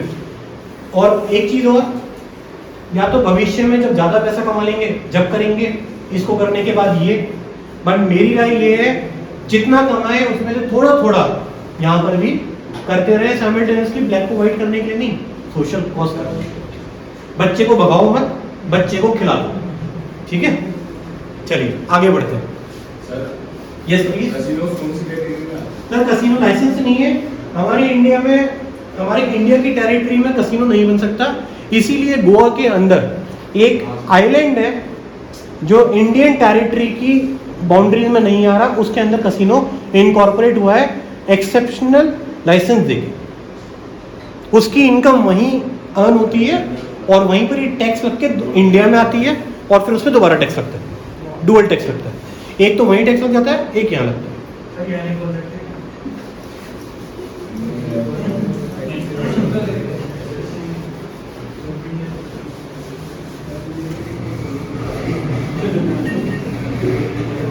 अब मैं थोड़ा सा अपने डिस्कशन को, अभी तो मैंने बहुत ब्रॉड बातें करी, अब मैं थोड़ी सी नैरो बात कर रहा हूं जो आपके आज का टॉपिक है।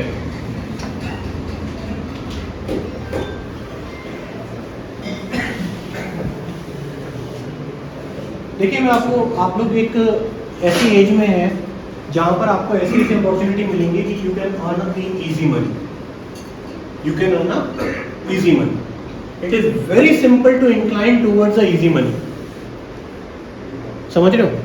ये बहुत शॉर्ट टर्म में कमाई जाती है और शॉर्ट टर्म में रिजल्ट भी दे देती है। कमाई तो बहुत शॉर्ट टर्म में जाती है, कैसे? एक साल के अंदर 10 करोड़, बट रिजल्ट क्या है इसका? रिएक्शन 2 साल के बाद डायरेक्ट 1 और 2 आठ, ठीक है? जिसका अंजाम क्या है? क्या आप स्टार्टअप कहलाएंगे? नहीं। क्या आप एंटरप्रेन्योर कहलाएंगे उसमें? नहीं। एंटरप्रेन्योर हमेशा वो कहलाया है जिसने अपने हार्ड वर्क से किसी एस्टेब्लिशमेंट को सेटअप किया है और वहां से खुद ने भी कमाया है, उसके साथ में जो हिस्सेदार है उन्होंने भी कमाया है और एनजीओ के नाम पे सोसाइटी को भी उसने फ्लरिश किया है। ये एक स्टार्टअप की डेफिनेशन है। स्टार्टअप की definition easy money, fast money and illegal money कमाना बिल्कुल भी नहीं। इसलिए सरकार ने इस योजना को 1 साल और 2 साल की नहीं बनाया, कितने साल की बनाया? क्या 10 साल की बना सकते थे? क्योंकि हर बच्चे की उम्र होती है। बच्चा, एक बच्चे की उम्र में बच्चा होता है, उस उम्र को क्रॉस करने के बाद आप उसको बच्चा बोलो ऐसा नहीं होता, वो अडल्ट की कैटेगरी में फॉल कर जाता है। तो ये स्टार्टअप भी एक 5 साल का ही हो सकता है, उसके बाद वो स्टार्टअप नहीं, स्ट्रगलर है। क्या है? स्ट्रगलर है। तो स्ट्रगलर को लाइफ टाइम हेल्प करने के लिए सरकार नहीं बैठी है। इसका मतलब क्या है? You have only precious 5 years to prove yourself.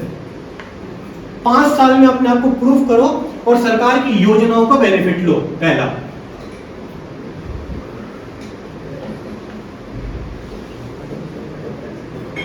Tax exemption. Exemption word मतलब छूट, बहुत सिंपल वर्ड है, छूट। 5 साल में कमाई हुई इनकम पे आपको टैक्स नहीं देना। आप कहोगे सर इसमें कौन सी बड़ी बात है, ये कौन सा बेनिफिट है हमारे लिए? हम हिंदुस्तान में 1 रुपए कमाने पे 65 पैसे का टैक्स देते हैं, इनडायरेक्टली और directly. Direct income, income tax, indirect income, GST, चुंगी नाका, फ्रेट और कोई भी स्टेट का दूसरा टैक्स मिला के 60 से 65% का हम क्या देते हैं? टैक्स। बचता कितना है? 35 से 40%। अगर ये 65% आपके पास बच जाए तो क्या आपको एक्स्ट्रा बेनिफिट मिलेगा? नहीं मिलेगा? बिल्कुल मिलेगा। ठीक है, नेक्स्ट।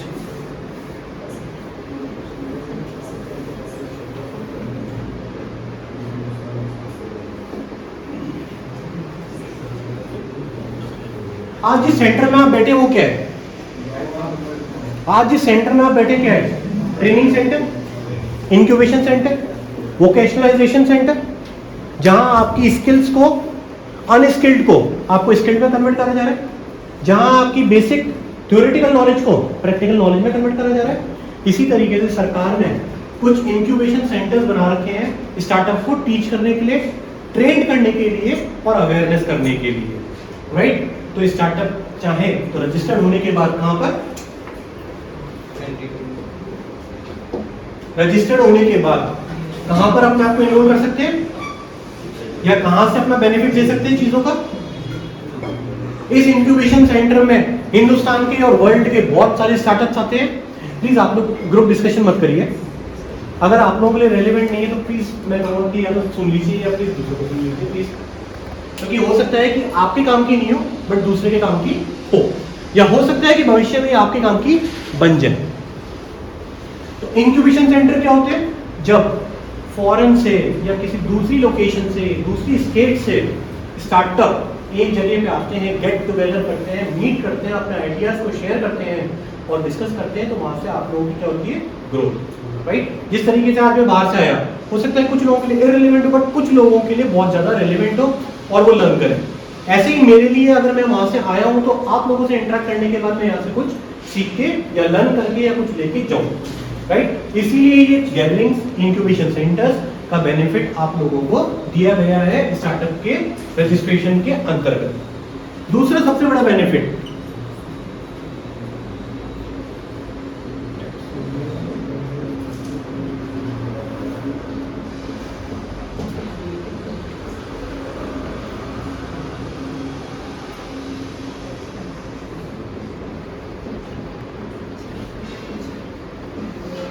पॉलिसीज एंड इंसेंटिव्स, जैसे कि बोर्ड के ऊपर लाइव डिस्प्ले हो रहा है। ये वाला नहीं दिख रहा?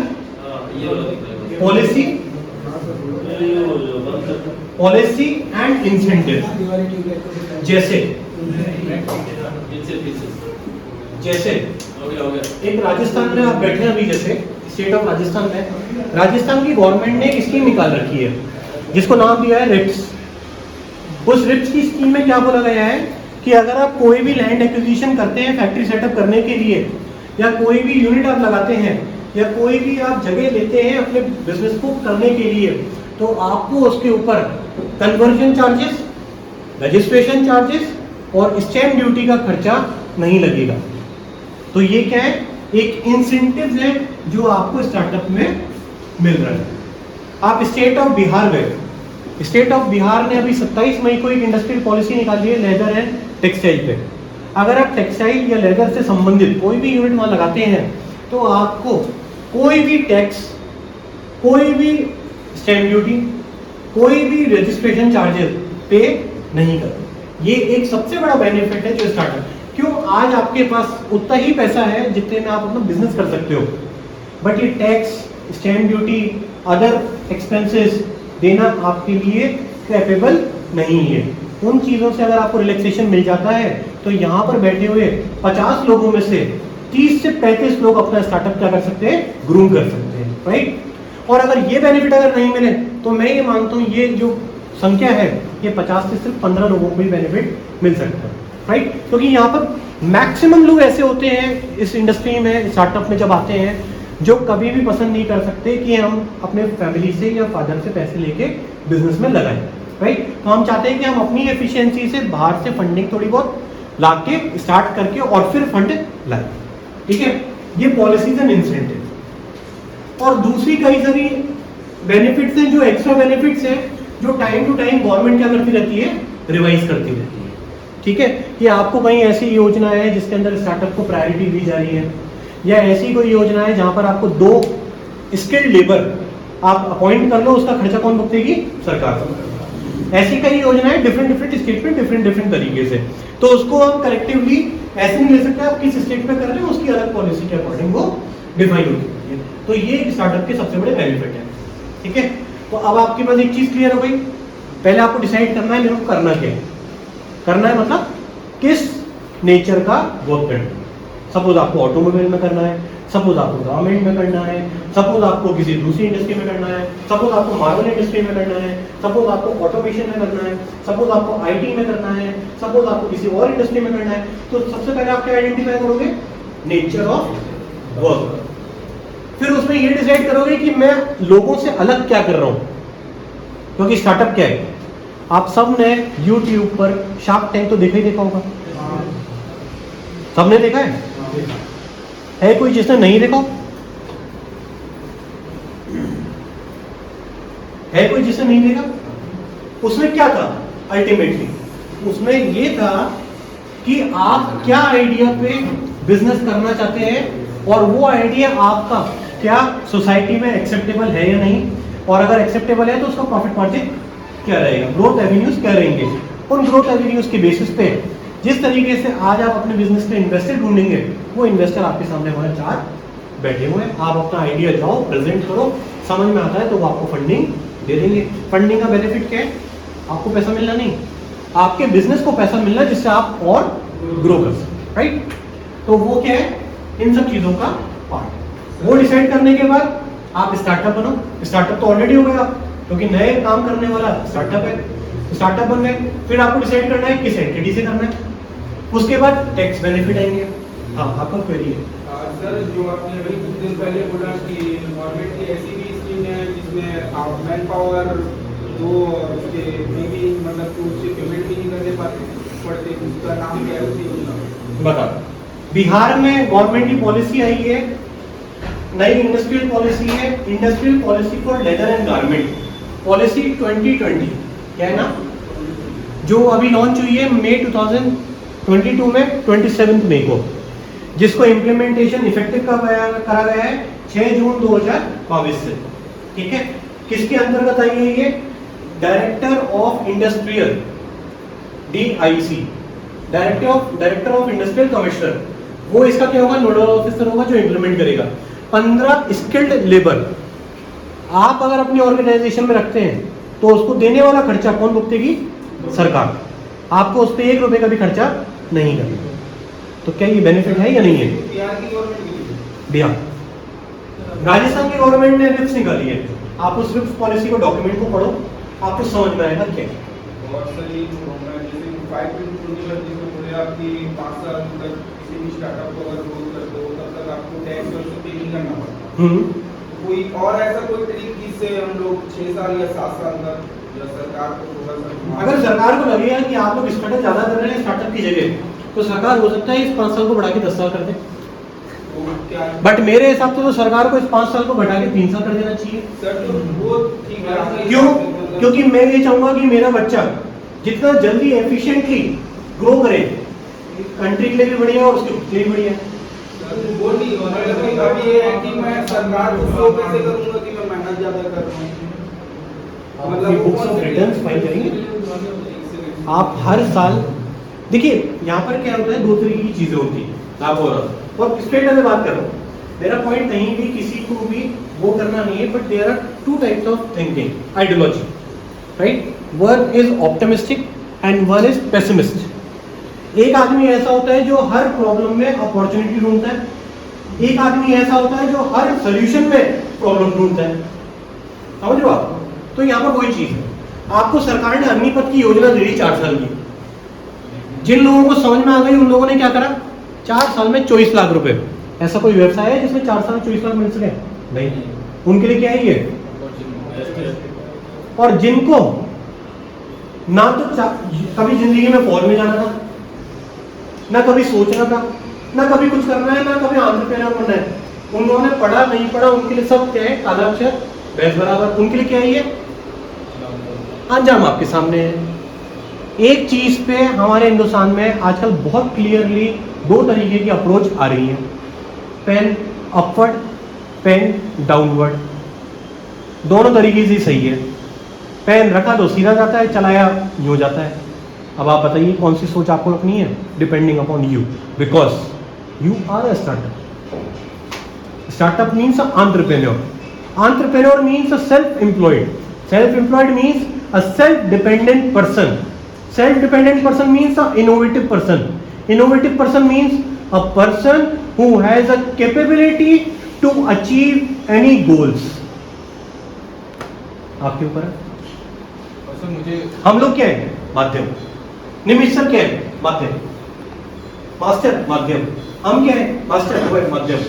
हम प्रोफेशनल माध्यम। निमिष जी ने इंकॉर्पोरेट कराई, मेड से कराते किसी और से कराते वैसी होती, बट निमिष जी ने इसमें जो किया है वो क्या मैंने किया है? नहीं। क्या पम्मी जी ने जो यहां पर किया है वो मैंने किया है? नहीं।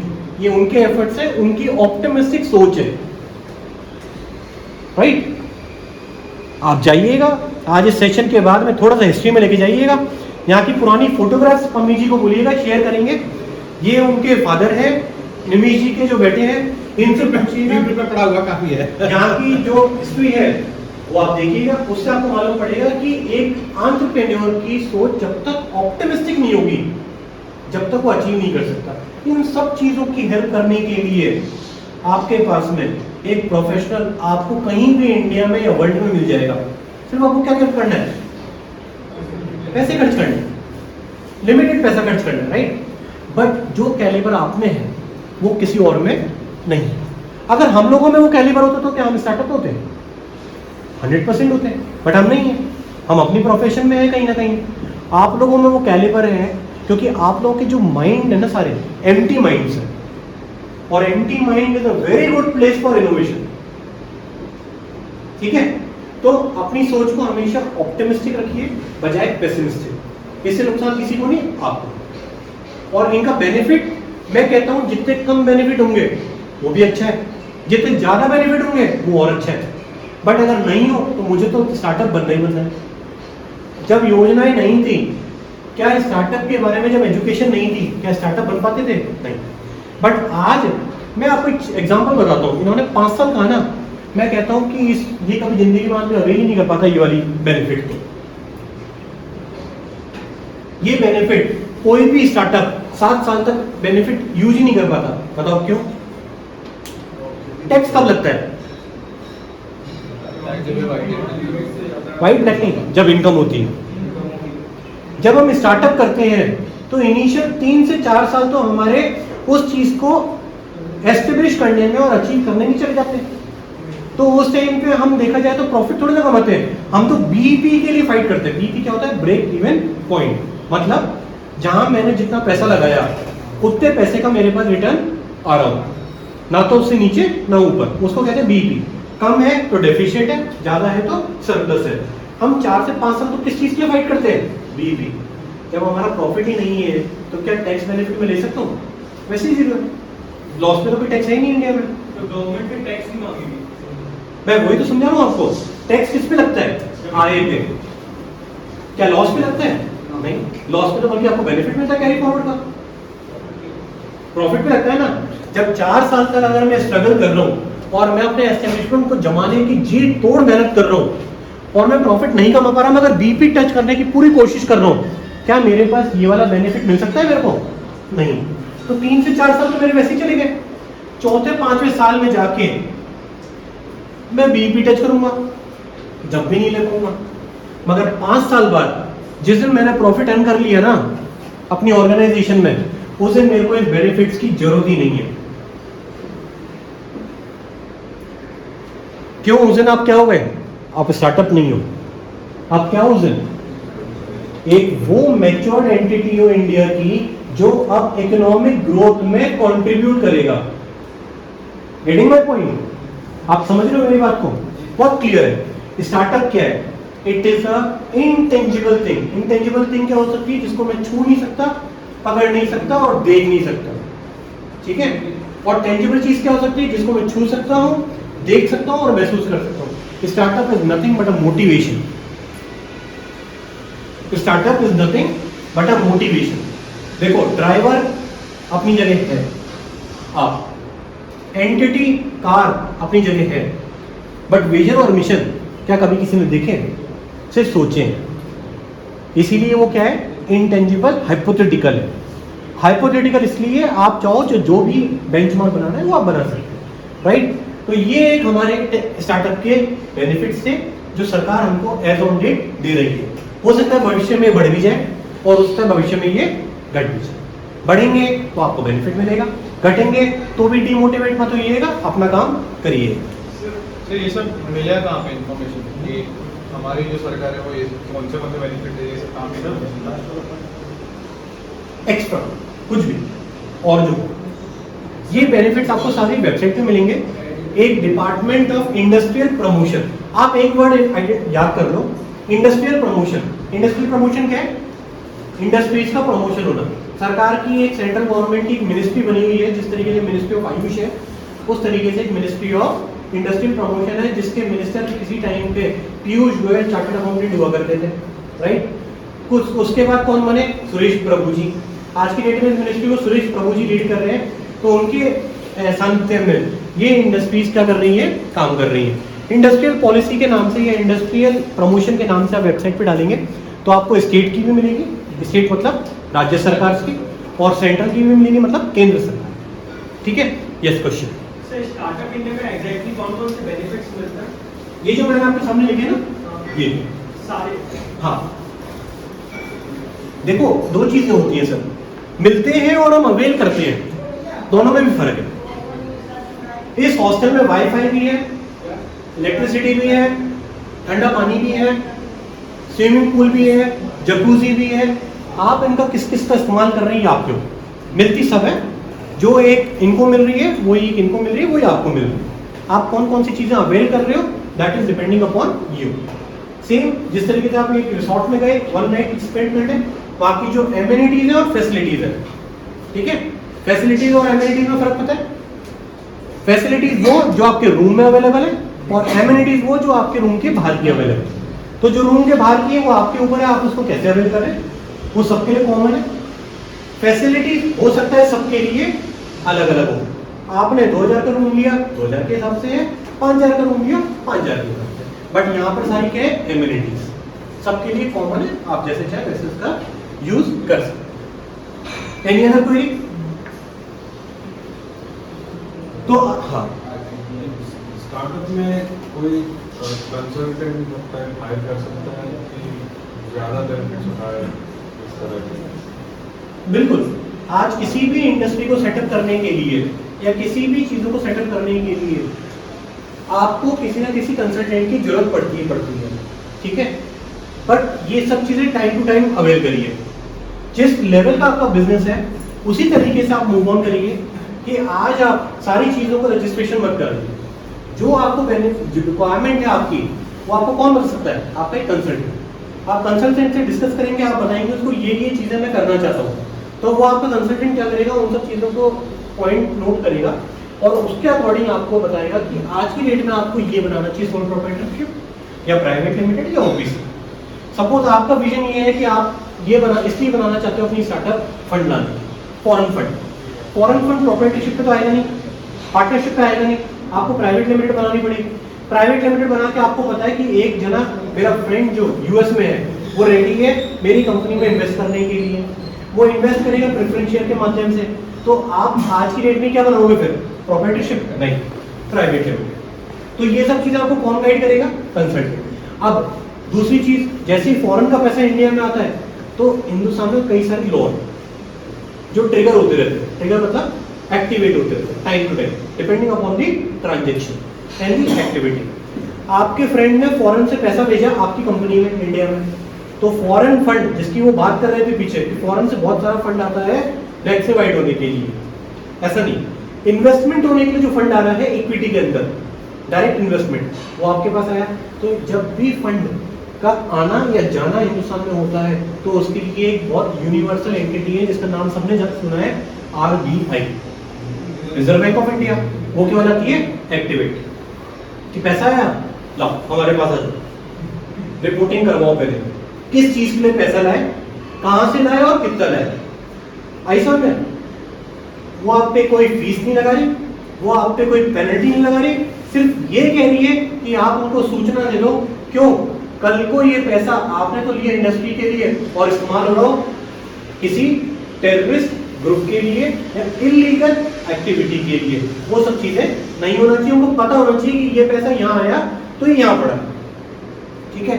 दूसरा, अब आपने अपनी कंपनी इनकॉर्पोरेट कर ली, पब्लिक लिमिटेड कंपनी, जिसके शेयर्स आपने लिस्टेड कर, जैसे रिलायंस इंडस्ट्री, उसके शेयर कहाँ लिस्टेड है? स्टॉक एक्सचेंज पे, जहां से हम खरीद और बेच करते हैं। तो वहां पर कौन सी एंटिटी है जो रेगुलेट कर रही है इन सब चीजों को? SEBI, securities and exchange board of India. अब अगर कोई भी आदमी उस एंटिटी के अंदर पैसा डालेगा बड़ा amount, more than 5% of the total capital, तो क्या होगा? सेबी एक्टिवेट हो जाएगी। एक्टिवेट हो जाएगी, क्या करेगी? पूछताछ करेगी, पेनल्टी नहीं लगाएगी, फीस नहीं लेगी, मगर क्या करेगी? इंक्वायरी करेगी और अप्रूवल देगी कि आप आए, आप डिस्क्रिप्शन दें पैसा किस चीज के लिए आया, कहां से आया, कितने टाइम के लिए आया और क्यों आया। आप मुझे ये बात बताओ, इन सब चीजों को करने की आपको किसकी जरूरत है? एक तरह वही ये सब चीज करेगा। हर अलग अलग डिपार्टमेंट्स के जो काम होते हैं वही, depending upon the nature of business you are doing and the time period and the type of activity, उन सब चीजों पे ये डिपेंड, ठीक है। Any other query? कौन से डिपार्टमेंट इसको रेगुलेट कर रहे हैं स्टार्टअप को? Sir any number of department. For example, जैसे मैं बहुत बेसिक एग्जांपल लेता हूँ यहीं का। आज हम यहाँ पर क्या कर रहे हैं? ऑटोमोबाइल सेक्टर में काम कर रहे हैं। आज ऑटोमोबाइल सेक्टर में सपोज हम कोई हाइब्रिड कार बनाते हैं और उसको बेचते हैं, कौन सा डिपार्टमेंट एक्टिवेट होगा? कुछ बता सकते हो हिंदुस्तान के कानून के हिसाब से? परिवहन निगम, मतलब एक ऐसा डिपार्टमेंट एक्टिवेट हो गया जहां से आपको लानी है एनओसी। तो एक नया काम आ गया, क्या? एनओसी फ्रॉम, मैं आरटीओ यूज कर रहा हूं, बड़ा सिंपल वर्ड है क्योंकि सबको पता रहेगा, रोड ट्रांसपोर्ट ऑर्गेनाइजेशन, जबकि ये किसके अंदर का आता है? मिनिस्ट्री ऑफ ट्रांसपोर्ट के अंदर, राइट। नेक्स्ट आता हूं, अब आपने बनाई सब प्राइवेट लिमिटेड कंपनी। जैसे ही आपने प्राइवेट लिमिटेड कंपनी बनाई, पीवीटी एलटीडी, कहां पर रजिस्टर्ड हो गई है? MCA, registrar of companies, ROC. MCA का मतलब है मिनिस्ट्री ऑफ कॉर्पोरेट अफेयर्स, जिसका रजिस्ट्रार का नाम क्या है? Registrar of companies. तो दो एंटिटी आ गई। अब आपने इस कंपनी के अंदर पैसा मंगा लिया फॉरेन से, तो एफडीआई, एफडीआई क्या है? ट्रांजैक्शन का नाम। कौन एक्टिवेट हो गया? अब आपने इसमें लिया जीएसटी रजिस्ट्रेशन, कौन एक्टिवेट हो गया? मिनिस्ट्री ऑफ फाइनेंस, एमओएफ, ठीक है सर। अब आपने लिया पैन कार्ड, कौन एक्टिवेट हो गया? आईटीडी, ठीक है। अब आपने शेयर को अपने ट्रेडिंग के लिए रजिस्टर्ड कराए। अच्छा, एक तो भूल ही गए स्टार्टअप का, सबसे इंपॉर्टेंट स्टार्टअप, DIPP। और क्या हो सकता है? सर ये है department of industrial promotion policies, इस तरीके से स्टार्टअप के लिए हो गई। अब आपने अपनी शेयर की ट्रेडिंग करी या इक्विटी दिया या प्रेफरेंस दिया, तो क्या हुआ? सेबी। अब आपकी कंपनी का काम कोई माइंस से रिलेटेड काम है या कोई आप ऐसा प्रोडक्ट बना रहे हैं जो माइंस का है, तो माइनिंग डिपार्टमेंट, आपके इसमें गाड़ी पोल्यूशन फेंकती है तो एयर पोल्यूशन के लिए pollution code, POV, you name it, Hindustan में ट्रिगर होते रहेंगे। जैसे जैसे आप बढ़ते जाएंगे, आईएसओ इंटरनेशनल स्टैंडर्ड ऑर्गेनाइजेशन, आपने अपना मापदंड जो है कंपनी का रेटिंग करा ली कि मेरी कंपनी इस जगह पे मैं स्टैंडर्ड फॉलो कर रहा हूँ और मेरी कंपनी यहाँ स्टैंड होती है, आईएसओ, वो भी एक इंटरनेशनल ऑर्गेनाइजेशन है जो एक्टिवेट हो गई। तो ये सब चीज़ें कहीं ना कहीं टाइम टू टाइम आप समझ रहे हैं एक्टिवेट होती रहेंगी। इन सब चीज़ों को संभालने के लिए आपको कौन चाहिए? कंसल्टेंट चाहिए, but depending upon your nature of journey. ऐसा नहीं है कि आज ही ये सब हो रहे हैं, मैं देखो यही बता रहा हूँ, स्टेजेस में ये आपके पास आ रहे हैं, ठीक है। तो जैसे जैसे स्टेज बढ़ेगी वैसे वैसे चीजें एक्टिवेट होती रहेंगी या इसमें से कुछ चीजें कम होती रहेंगी। ये तो अब स्टार्टअप का सोचने के बाद हमको डिसाइड करना है कि एंटिटी क्या बनानी है। एंटिटी करने के बाद हमको क्या करना है? ये रजिस्ट्रेशन लेने हैं। ये रजिस्ट्रेशन लेने के बाद ही we are eligible to do our business. अब for an example sir, production करना है मेरे को पानी का, तो मेरे को ministry of water and harvesting से एनओसी लानी पड़ेगी।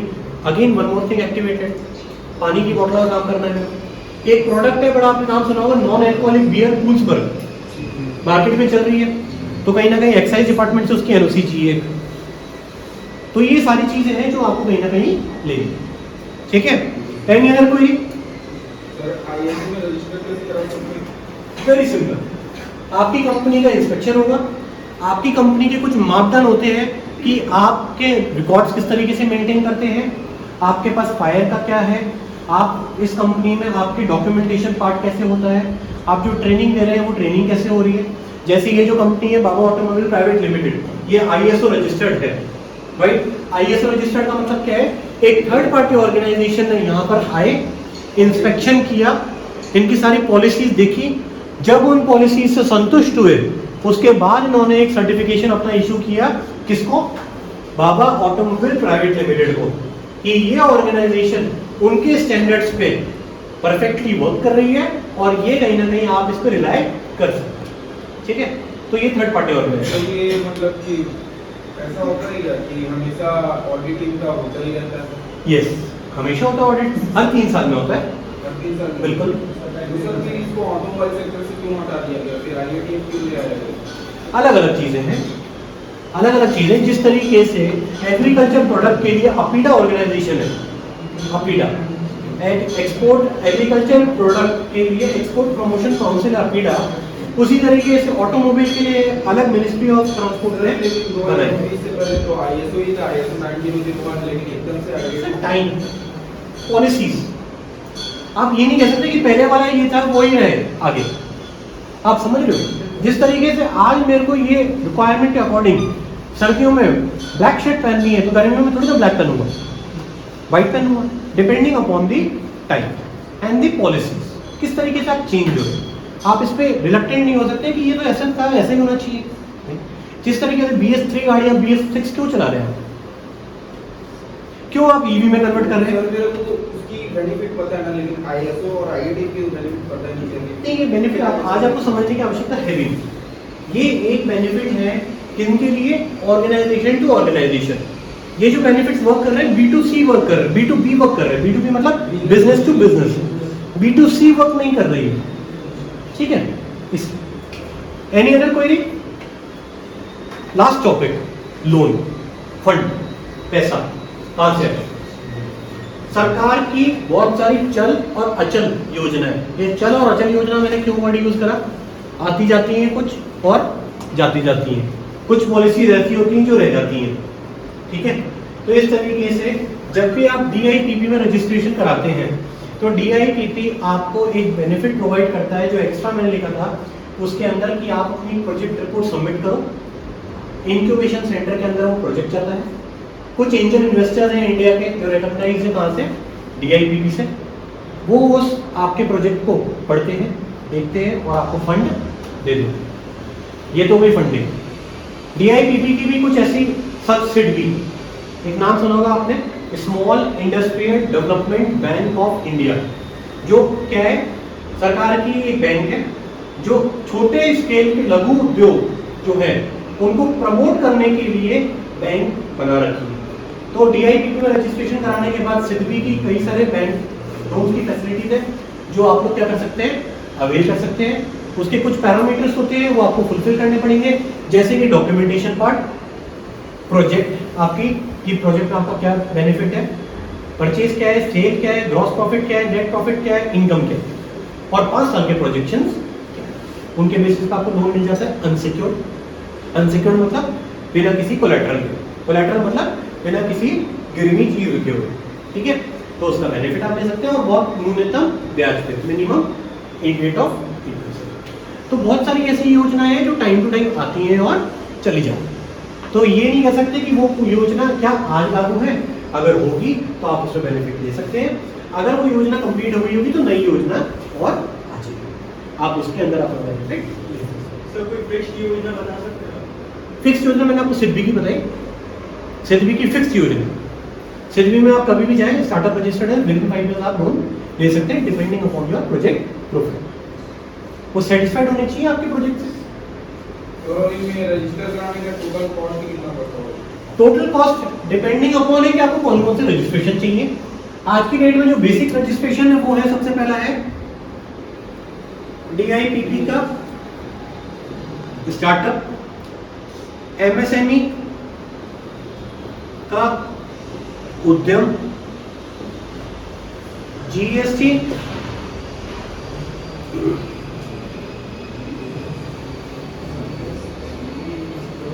पैन कार्ड और एंटिटी रजिस्ट्रेशन। अब इस एंटिटी रजिस्ट्रेशन में वो जो हमने टेबल पढ़ी थी वो कोई सी भी हो सकती है। सर वो GST की नीचे क्या? Pan card, income tax pan. Business pan लेने का फायदा क्या है? वेरी नाइस क्वेश्चन, मैं एक्सपेक्ट कर रहा था बहुत देर से कोई पूछे। 2 तरीके के पैन होते हैं। जब भी टाइप्स ऑफ एंटिटी में सबसे पहली एंटिटी थी सोल प्रोप्राइटर। अगर आप सोल प्रोप्राइटरशिप से काम करते हैं तो आपका पैन ही आपका प्रोप्राइटरशिप का पैन है। मतलब जो पैन कार्ड अभी आप लोगों की जेब में पड़ा है ना, वही आपका बिजनेस पैन है। उसके अलावा नीचे की जितनी भी एंटिटी हुआ करती थी, partnership, OPC, private limited, public limited और LLP, इन सब का जो पैन आता है वो नया पैन कार्ड आता है बिजनेस पैन जिसे कहा जाता है, ठीक है। I think I point your query. तो उसमें लोन प्रोसेसिंग कैसा होगा? बिजनेस पैन के ऊपर होगा या तो इंडिविजुअल पैन के ऊपर? अगर प्रोप्राइटरशिप होगा तो प्रोप्राइटरशिप के अकॉर्डिंग बिजनेस लोन होगा, और अगर बिजनेस पैन होगा तो बिजनेस पैन के अकॉर्डिंग आपका लोन प्रोसेस होगा। प्रोप्राइटरशिप में इंडिविजुअल पैन लेंगे, इंडिविजुअल भी आएगा, क्योंकि sole proprietor, who is sole proprietor? The person who is an individual. और ये लोन टैक्स एग्जेम्पशन में आएगा? ये लोन इस पे दिया गया इंटरेस्ट आपको P&L में बेनिफिट मिलेगा, टैक्स एग्जम्पशन में नहीं आएगा। जो आप प्रॉफिट एंड लॉस अकाउंट बनाएंगे ना, उसमें अलाउएबल एक्सपेंस है, बिजनेस एक्सपेंस। सिर्फ एक ही तरीके की इंटरेस्ट इनकम है या प्रिंसिपल अमाउंट है जो इनकम इनडायरेक्ट, वो सॉरी इनकम टैक्स में छूट है, वो है हाउस लोन। हाउस लोन पे लिया गया ब्याज 1,97,000 तक और चुकाया गया प्रिंसिपल 80G के अंदर एग्जम्प्टेड, बस। इसके सिवा कोई भी इंटरेस्ट कहीं भी एग्जम्प्टेड नहीं है अदर देन P&L। बिजनेस का है, P&L छूट लो, आपका ग्रॉस प्रॉफिट सपोज 100 करोड़ का है, आप उसमें से लेस कर लो, उसमें से क्या इंटरेस्ट आपने 20 करोड़ रुपए क्या दिया इंटरेस्ट दिया, तो बचे कितने 80 करोड़, 80 करोड़ टैक्स हो गया आपका, तो आपको छूट मिल गई अल्टीमेटली 20 करोड़ की पूरी। सर ITR क्या होता है? ITR होता है इनकम टैक्स रिटर्न। तो सर ये बिजनेस पैन कार्ड और पर्सनल पैन कार्ड में कोई ITR रजिस्टर भरने के लिए इनकम टैक्स का एक ID कार्ड होता है, वो होता है पैन। पैन होता है परमानेंट अकाउंट नंबर, ठीक है। हर इनकम टैक्स रजिस्टर, जैसे बिजनेस की भी बात करें तो बिजनेस रजिस्ट्रेशन का अलग से पैन आता है अदर देन सोल प्रोप्राइटर। तो उसके अंदर में हम क्या करते हैं, for an example Baba automobile private limited का पैन अलग है, निमेश जी का पैन अलग है, अमित जी का प्लान अलग है, सर का प्लान अलग है। अगर यही प्रोप्राइटरशिप होती तो क्या होता, पैन इंडिविजुअल का ही तो रजिस्ट्रेशन इनकम टैक्स में इनके पैन के अकॉर्डिंग ही रिटर्न सबमिट हो। अगर खुद का ऑटोमोबाइल स्टार्टअप कर रहा हूँ तो मैं खुद का पैसा इन्वेस्ट करूँगा तो कुछ डॉक्यूमेंटेशन करना पड़ेगा। डॉक्यूमेंटेशन हाँ, ये सब रजिस्ट्रेशन तो आपको लेनी पड़ेगी।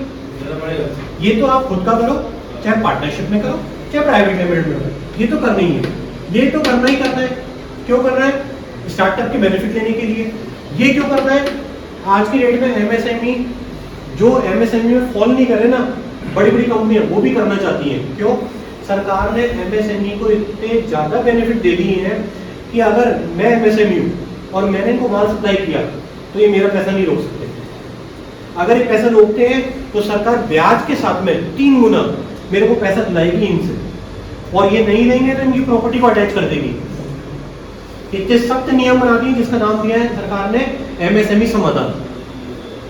कोई भी पैसा रोक के देखो एमएसएमई यूनिट का। ये क्यों? पहले क्या होता था? शोषण होता था। किसके साथ? एमएसएमई के साथ। हम लोग सब क्या होंगे स्टार्टअप में? एमएसएमई। तो हमको अपनी आइडेंटिटी को नाम देना है। क्या नाम देना है? एमएसएमई रजिस्टर्ड, जिससे हमारा कोई क्या नहीं कर पाए? एक्सप्लॉयटेशन। ठीक है? उस एक्सप्लॉयटेशन के बचने के लिए ये मैंडेटरी है। ये लागू कब होगा? जीएसटी जब हमारा टर्नओवर 20 लाख से ज्यादा चला जाता है तो मैंडेटरी है। अगर 20 लाख से कम है तो ऑप्शनल है। ऑप्शनल मतलब चाहो तो लो और नहीं चाहो तो मत। ये pan card mandatory. This is mandatory, mandatory, mandatory and entities mandatory. सिर्फ जीएसटी का ऑप्शनल। इन सब के लिए कितना राजस्थान में जो चल रही है ना, राजस्थान वो मुख्यमंत्री रिप्स। और रिप्स। हाँ, तो उसकी क्या प्रोसेस है? उसमें वो जो 10 लाख से 10 करोड़ तक का लोकेशन को वो सब्सिडी यही आपके पास सारे रजिस्ट्रेशन होने चाहिए। रजिस्ट्रेशन होने के बाद आप अपनी प्रोजेक्ट रिपोर्ट रेडी करोगे। प्रोजेक्ट रिपोर्ट में आप ये दिखाओगे कि हम इसमें लैंड खरीदना चाहते हैं, हम इसमें मशीनरी इतनी सेटअप करेंगे, प्लांट है, प्लांट एंड मशीनरी इतना सेटअप करेंगे, फर्नीचर एंड फिक्सचर इतना रहेगा, तो उस पर आपको कैपिटल जो आपका इन्वेस्टमेंट हुआ उसका आपको परसेंटेज है, उतना बेनिफिट वहाँ मिल जाएगा। जो भी आप रजिस्ट्री कराने के लैंड खरीदने के लिए registration charges, conversion charges, suppose आपने किसी रेजिडेंशियल प्लॉट को कमर्शियल में कन्वर्ट कराया है तो उसके चार्जेस, और स्टैम्प ड्यूटी जो स्टेट पे लगती है उसकी 100% छूट है। तीसरा बेनिफिट है जीएसटी के अंदर 3 तरीके के टैक्स होते हैं, आपको पता है। एसजीएसटी जो स्टेट को जाता है, सीजीएसटी जो सेंट्रल गवर्नमेंट को जा रहा है, और आईजीएसटी जो इंटीग्रेटेड है सरकार को जा रहा है, राइट। तो उन टैक्स में जो एसजीएसटी है स्टेट का, उस पर राजस्थान सरकार ने छूट दे रखी है। डिपेंडिंग अपॉन आपको कुछ पैरामीटर्स है वो पूरे करने पड़ेंगे। स्किल्ड लेबर अगर आप रखते हो तो उस पर छूट है। इलेक्ट्रिसिटी जो आपकी यूनिट के आएगी उस पर आपको छूट मिल रही है, प्रति यूनिट कुछ रेट है वो दर के अकॉर्डिंग। तो हर स्टेट ने अपनी अपनी पॉलिसीज बना रखी है जिसको आप बेनिफिट ले सकते हैं। सर इसमें मैंने दो देखा था, एक सेंट्रल बिल का, प्रधानमंत्री का, एमएसएमई के लोगों का, और इसमें कौन सी बेटर है सर, स्टेट गवर्नमेंट वाला या? ये मैं कमेंट नहीं कर सकता। क्यों नहीं कर सकता? Depending upon your requirement, your policy. आपने जो प्रोजेक्ट रिपोर्ट बना रखी है हो सकता है वो सेंट्रल गवर्नमेंट के मापदंड पे एलिजिबल नहीं हो रही हो, तो आपके लिए कहीं ना कहीं ऑप्शन कौन सा रहेगा फिर? State government. और अगर आपको लगता है स्टेट गवर्नमेंट पे भी एलिजिबल हो और सेंट्रल पे भी हो, बट पैसा मेरे को सेंट्रल से ज्यादा मिल रहा है, तो आप कौन सी ऑप्ट करोगे? ये सेल्फ आंसर है, जो आपके पास ही आंसर है इसका।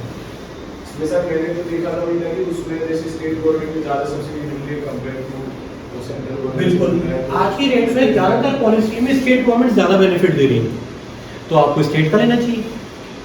जहां बेनिफिट आपको मिले वहां लो। आप इवैल्यूएट करो कि मेरे 100 रुपए लगने पे 10 रुपए राजस्थान गवर्नमेंट दे रही है रिटर्न में और 15 रुपए सेंट्रल दे रही है, कौन सा लोगे? 50। अगर आपको लगता है कि 10 तो स्टेट दे रही है और 5 दे रही है सेंट्रल गवर्नमेंट, तो कौन सा लोगे? Depending upon your choice. Sir इसमें वो जो जैसे मैंने लोन लिया तो मेरे को एक क्लैरिटी मिल जाएगी उस टाइम में मेरे को ईएमआई नहीं देनी, तो इंटरेस्ट देना। बिल्कुल, प्रधानमंत्री योजना आई थी, या फिर एक अभी जीएसटी लाई थी, जो एग्जिस्टिंग एमएसएमई यूनिट से इस लॉकडाउन में कोरोना के बाद में सरकार ने एक गारंटी स्कीम दी थी। जिनके एग्जिस्टिंग लोन चल रहे हैं उनको 20% का एक्स्ट्रा लोन दिया जाएगा विदाउट कोलेटरल, और उसकी पीरियड होगा 4 साल का, जिसकी रेट ऑफ इंटरेस्ट होगी 9.25%, और जिसमें पहले साल सिर्फ प्रिंसिपल का पैसा जाएगा, और उसके नेक्स्ट ईयर से 3 साल प्रिंसिपल प्लस इंटरेस्ट है। वो एक योजना थी जो आई थी अभी। सर एक थोड़ा मतलब इससे रिलेटेड ये जैसे मेरे को कुछ इंपोर्ट कराना है या कुछ एक्सपोर्ट करना है तो उसके लिए मेरे को लाइसेंस। अब इंपोर्ट और एक्सपोर्ट करना है तो सीधे सीधे आपका एक और आ गया IC code, import export code, एक और ट्रिगर हो गई, कस्टम ऑफिस हो गया ट्रिगर। अब इसकी कंप्लाइंसेस अलग से कि उनको इंपोर्ट करना है तो पोर्ट जब बीच में आएगा तो परमिशन रिक्वायर्ड, इंपोर्ट करना है तो भी पोर्ट आएगा बीच में, परमिशन रिक्वायर्ड, तो इसका भी कंप्लाइंस है, ये एक अलग वो चीज़ है। तो एक्सपोर्ट पे बेनिफिट सरकार क्या दे रही है? सरकार चाहती है, हिंदुस्तान गवर्नमेंट की जितना मैक्सिमम आप एक्सपोर्ट कर सकते हो करो, एक्सपोर्ट पे लगने वाला टैक्स आपकी 100% छूट है, जिसको एलयूटी कहा जाता है, ठीक है, जिसको एलयूटी कहा जाता है। जीएसटी में आप चाहो तो जीएसटी चार्ज करो, नहीं तो एलयूटी क्लेम करो, ठीक है। Any other doubt? सर पहले इन डिपार्टमेंट सब में रजिस्ट्रेशन करना पड़ता है या प्रोजेक्ट रिपोर्ट तैयार करनी पड़ती है? सही sir, step by step registration करना स्टार्ट करिए। सबसे पहला ये होगा, सबसे पहला एक्चुअली आपका एंटिटी होगा। एंटिटी बनने के बाद पैन आएगा, पैन आने के बाद साइमल्टेनियसली ये दोनों होंगे, एक साइड ये होता रहेगा और एक साइड ये होता रहेगा। उसके बाद एज एंड वेयर रिक्वायर्ड अगर आपको जीएसटी तो लीजिए, उनको सपोज एक्सपोर्ट इंपोर्ट का ही काम करना है शुरू से, तो ये सब होने के बाद वो क्या करेंगे, ये ले लेंगे। उस समय तक प्रोजेक्ट रिपोर्ट की जरूरत नहीं है। प्रोजेक्ट रिपोर्ट तो आपको फंडिंग के लिए चाहिए, आपके जब ये सारे टूल रेडी हो जाएंगे, जब आप प्रोजेक्ट रिपोर्ट रेडी करके सरकार को देंगे कि अब मेरे को इसमें लोन दे दो। इन सब के रजिस्ट्रेशन अलग-अलग डिपार्टमेंट में होते हैं या फिर एक ही? सब अलग अलग, सिंगल विंडो क्लियरेंस नहीं है हमारे इंडिया में अभी तक, but yes in near future you will get it. जल्दी होने चाहिए। जल्दी होने जाए। जैसे बिहार गवर्नमेंट ने एक छोटा सा, जैसे गुजरात है सिंगल विंडो क्लियरेंस है, पिछले 10 से 15 साल से गुजरात सिंगल विंडो क्लियरेंस है, बिहार होने वाला है बहुत जल्द, राजस्थान का अभी कुछ पता नहीं कब होगा, बाकी दिल्ली होने वाला है। ये सब सिंगल विंडो क्लियरेंस कैसे हो जाएगा, सिंगापुर की तरह। आपने एक वेबसाइट पे जाके इन्फॉर्मेशन दी, अब आप क्लिक करते हो और रजिस्ट्रेशन सर्टिफिकेट डाउनलोड करते हो। और अभी कैसा अलग-अलग डिपार्टमेंट है? बिल्कुल, मैंने बताया ना, ये डिपार्टमेंट है, ये टाइप ऑफ आपका रजिस्ट्रेशन। सर अगर मेरे को एग्जाम्पल अभी चाइना से कुछ इंपोर्ट करना है, मैंने उसका डीलर ढूंढा, ऑनलाइन नेट पे सर्च किया, अब मेरे को वेरीफाई करना है कि वो डीलर वास्तव में एग्जिस्ट करता है या नहीं करता। कि कहीं मैं जो 30% एडवांस दे रहा हूँ वो मेरा, वो डीलर अगर 30% एडवांस दे रहा है, उसके बाद कुछ मेरे पास रिटर्न आई नहीं है माल है, तो बीच में ऐसी कोई एंटिटी है जो इसको रेगुलेट करा सके, जिसके थ्रू मैं पता कर सकूँ कि हाँ वो डीलर है भी या नहीं, या फिर मैं जिससे ट्रेड कर रहा हूँ। आपको डायरेक्टली चाइना गवर्नमेंट की वेबसाइट पे जाना पड़ेगा, चाइना गवर्नमेंट की वेबसाइट पे जाके चेक करना पड़ेगा कि आपका डीलर डिफॉल्टर है या नहीं है। आपको ध्यान होना चाहिए, मैंने स्टार्टिंग करने से पहले एक रजिस्टर्ड और अनरजिस्टर्ड चीज लिखी थी, उसका माध्यम ही ये रजिस्टर्ड मतलब मिनिस्ट्री ऑफ कॉर्पोरेट अफेयर्स की वेबसाइट पे रजिस्टर्ड। मैं आज इस कंपनी का नाम डाल के चेक कर सकता हूँ क्या ये कंपनी एक्टिव है या नहीं है, इसने अपने रिटर्न फाइल करी है और क्या करी है, मैं सब चेक कर सकता हूँ openly, open for all through out globe. तो मतलब क्या हुआ, रजिस्टर्ड हूँ। इसी तरीके से आप ही क्या करोगे, चाइना गवर्नमेंट की वेबसाइट पे जाओगे, चेक करोगे और काम। सरकार कोई गारंटी नहीं लेती, मतलब सर बिना बीच में किसी ब्रोकर के डायरेक्ट ब्रोकर की जरूरत ही नहीं है, ब्रोकर की जरूरत ही नहीं है।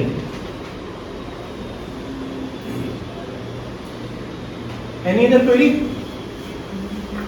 कुछ हो तो पूछिए, otherwise let's end the session. Thank you all for patient listening. Hopefully आप लोगों को समझ में आया होगा और हो सकता है कि आपके नियर फ्यूचर के लिए ये सब चीजें बेनिफिट हो, राइट? Thank you.